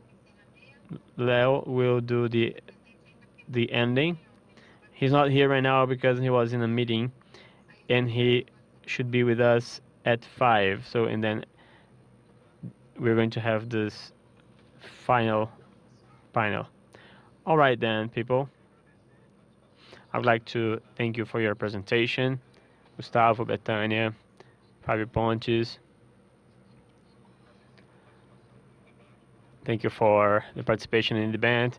Thank you for being available with us and contribute with our first budget week. We closed it in great style. Okay, so we will come back here in this channel at 5 p.m. All right, thank you. Once again, congratulations to TCU for this high-level event. Excellent, great. Bye-bye.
for the final considerations and to close the first budget week of the Federal Court of Accounts of Brazil, we will hear the General Secretary for External Control, Leonardo Rodrigues Albernas.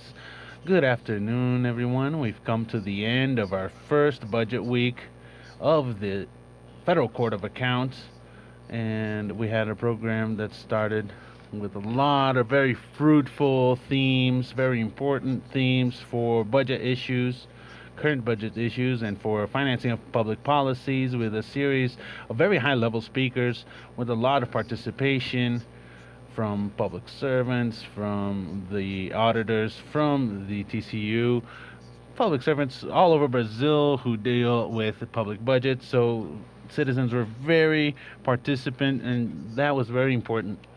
As a part of our closing, we wanted to show a few of our results.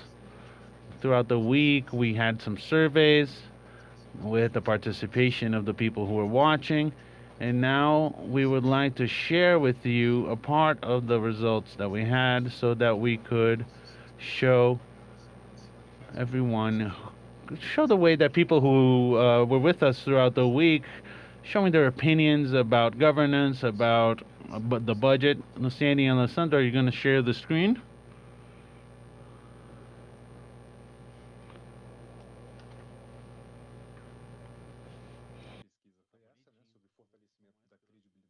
A survey on the strengthening of budget credibility by action of external control.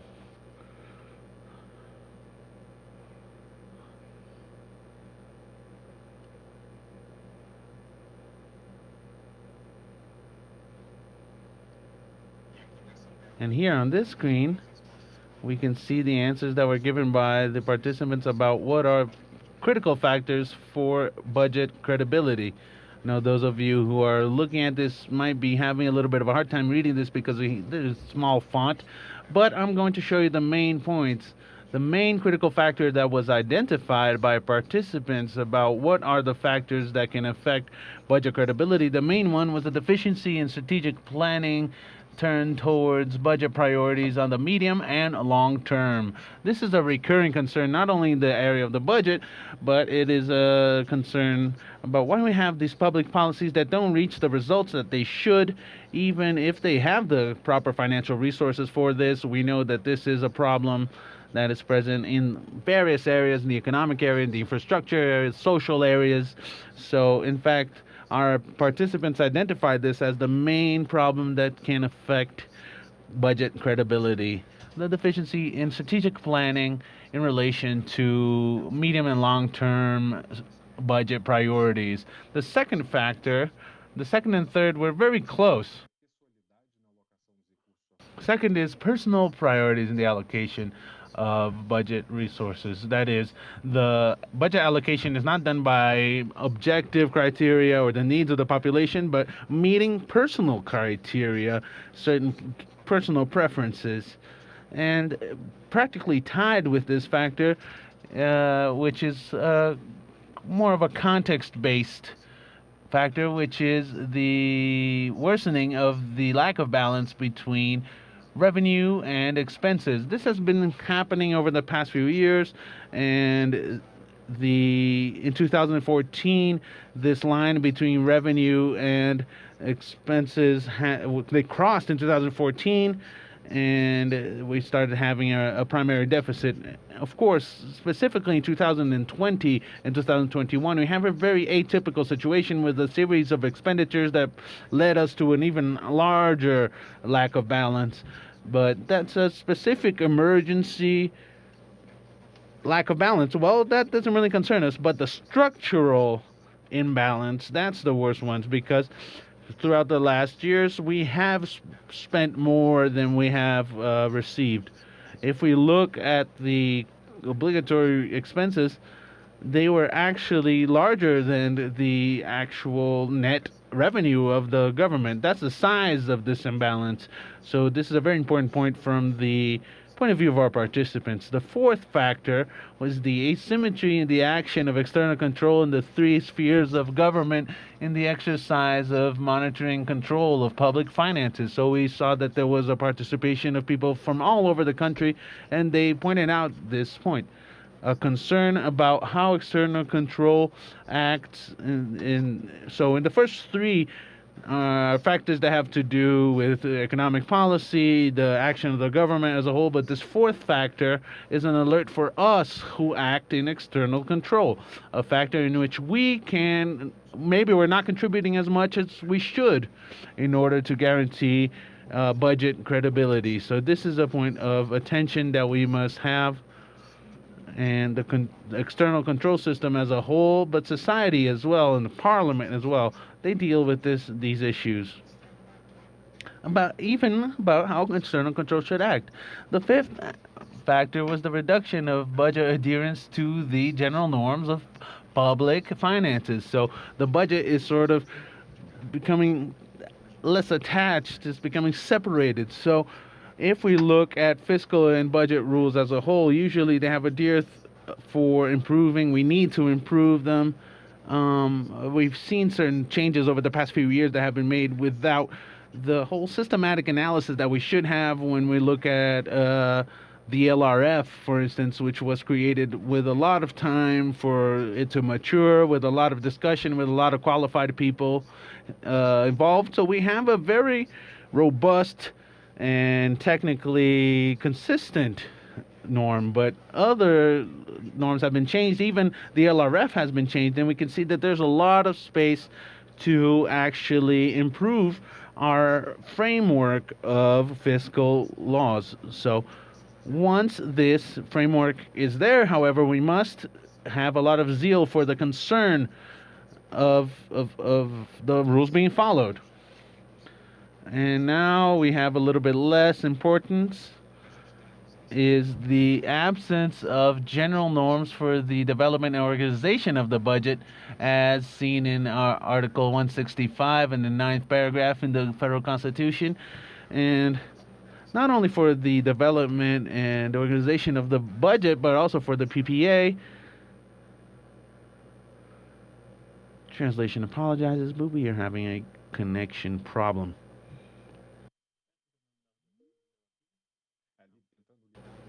And they're trying to modernize and update what's going on in the 420 law, but we haven't advanced enough in that area.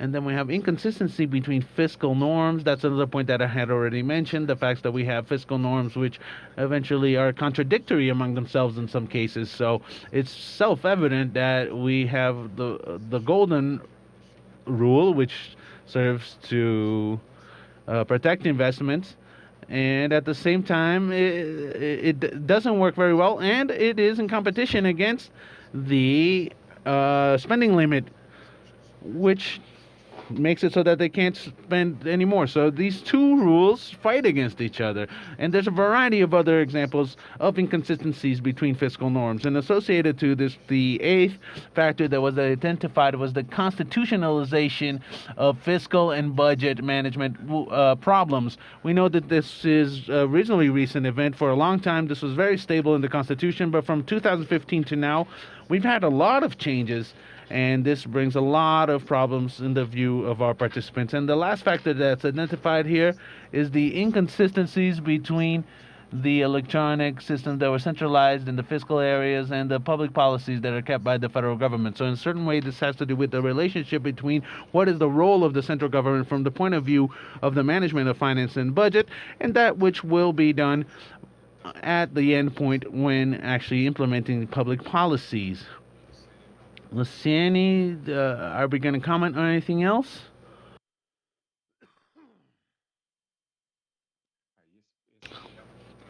So this screen, I'm going to ask.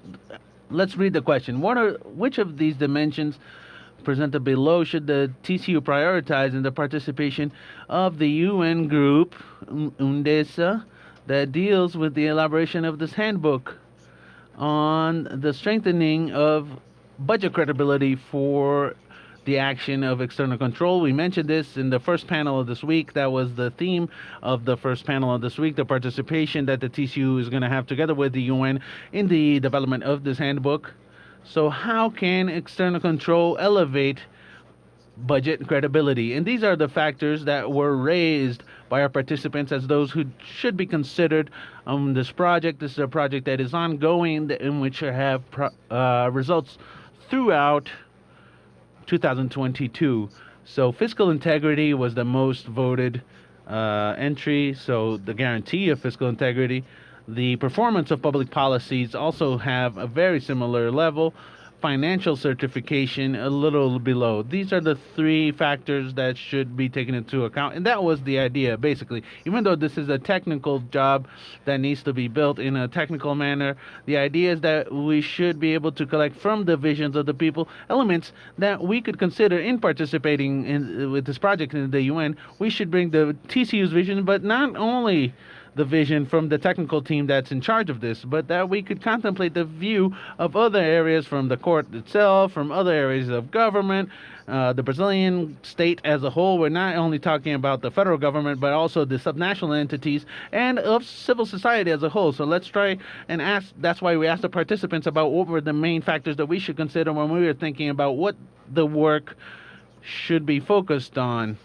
What do external control organizations need in order to contribute budget credibility? What can we do to guarantee budget credibility? So first, I'd like to share these results with you. And now we are going to take a look at a video that was recorded by Minister Oliveira, Justice of the TCU. It was recorded specifically for the closing ceremony of our budget week.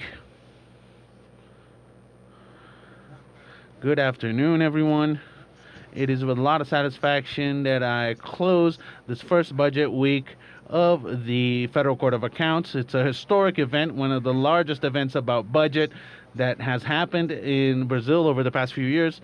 And we are promoting a great dialogue between institutions, civil society, academia, specialists of the highest level that are recognized on the budget issues. I would like to congratulate AHAIS, the congratulation of governmental macro evaluation, external control, having included this area into the external control of the TCU. The UN is promoting, together with a variety of different countries, a big project for the creation of a handbook which seeks to strengthen and promote budget credibility. The Federal Court of Accounts throughout the last decade or throughout the last 20 years, especially after the Fiscal Responsibility Law, became notorious for its experience and expertise in the control of public finances and has collaborated quite a bit with the country in the control for fiscal austerity, fiscal responsibility, and budget credibility.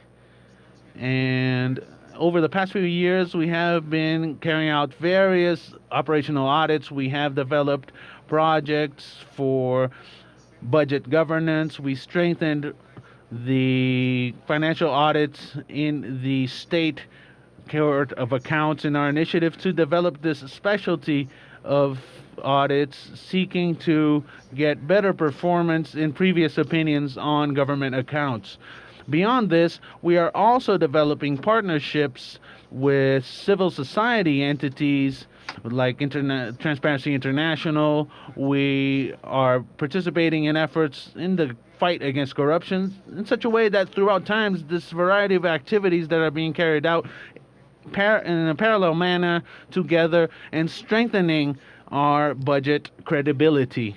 I would like to say that more than just budget credibility, we are also in a process of seeking to give intelligibility and explainability to the budget process and its results, trying to seek the connection between that which is approved and that which is executed, and at the same time, the relationship that we see between allocated resources and the results of governmental policies, the delivery of good products, of good services, good programs to the population. The participation of the TCU in this huge project that is led by a variety of different higher audit institutions, including the United States, is in the United Nations, is a huge challenge for the TCU, and I'm sure and have my convictions that the participation of the TCU will represent a new step in which we will reorganize the action of the TCU. It's important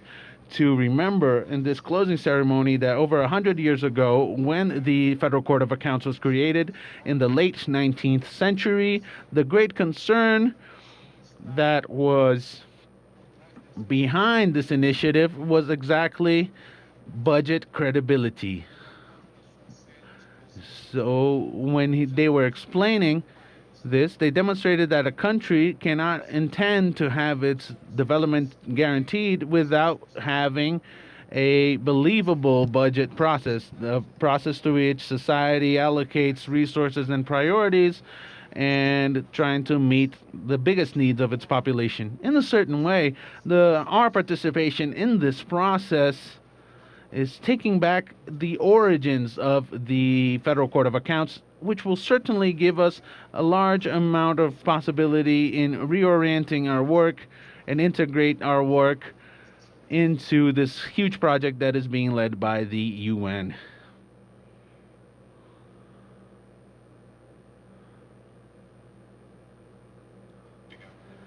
Thank you, Nehemias, for sharing the video. And now we would like to just highlight 3 colleagues' work. Is Alessandro here?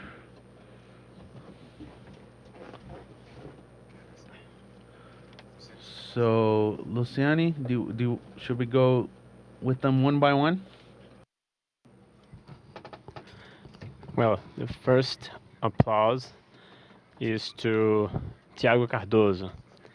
He's a member of Success Education, and we heard more than once the importance that Tiago had in the preparation of this week. And not only someone who inspires the week, he presented a work that he did in the educational part of the Secretariat, showing different aspects of the public policy with a fund of the audiovisual, which is a topic that is very important in several public policies, is an element of financing different public policies. He worked with the team of the Secretariat, so this is our first acknowledgement. Now, Alessandro, I'm going to hand the floor to you to talk about the 2 colleagues of SEMAG who will be honored by us. First, I'd like to mention Ana Caroline Rodrigues Dick. She is also a member of SEMAG. She supported us since the beginning in the programming, in the organization of this week. She participated in practically all the panels, providing support to the execution of the panels, the roundtables, helping to organize the forums, the online surveys. So congratulations, Caroline. It's with great satisfaction that I pay tribute to your work. And the second colleague that I want to mention is Nehemias Albert de Souza. He's also an auditor. And Ana Carolina and Nehemias, they are auditors, and they are working on the Directory of Monitoring of Public Budget. These 2 colleagues, not only Ana Carolina but also Nehemias, worked very hard in all the panels and roundtables in the construction of the program of this event. Also, he provided support, giving support in all the parts of this week, participating in the project along with the World Bank. Nehemias, so to you also this certificate of recognition in your participation of this event. So congratulations to Ana Caroline, to Nehemias, having this certificate of recognition to you. I know you well. I know your work very well. you you have you deserve this recognition. Also, to manifest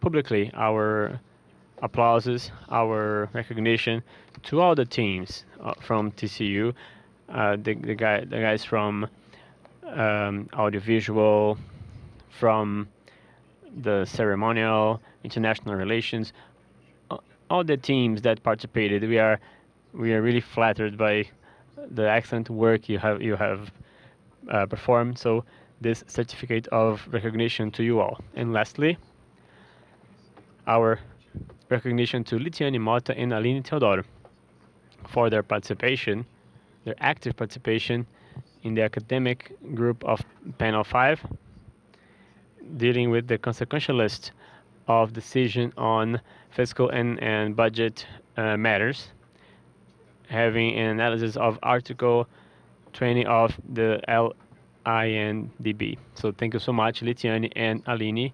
It was an honor to count on your support. So here is our certificate of recognition to you.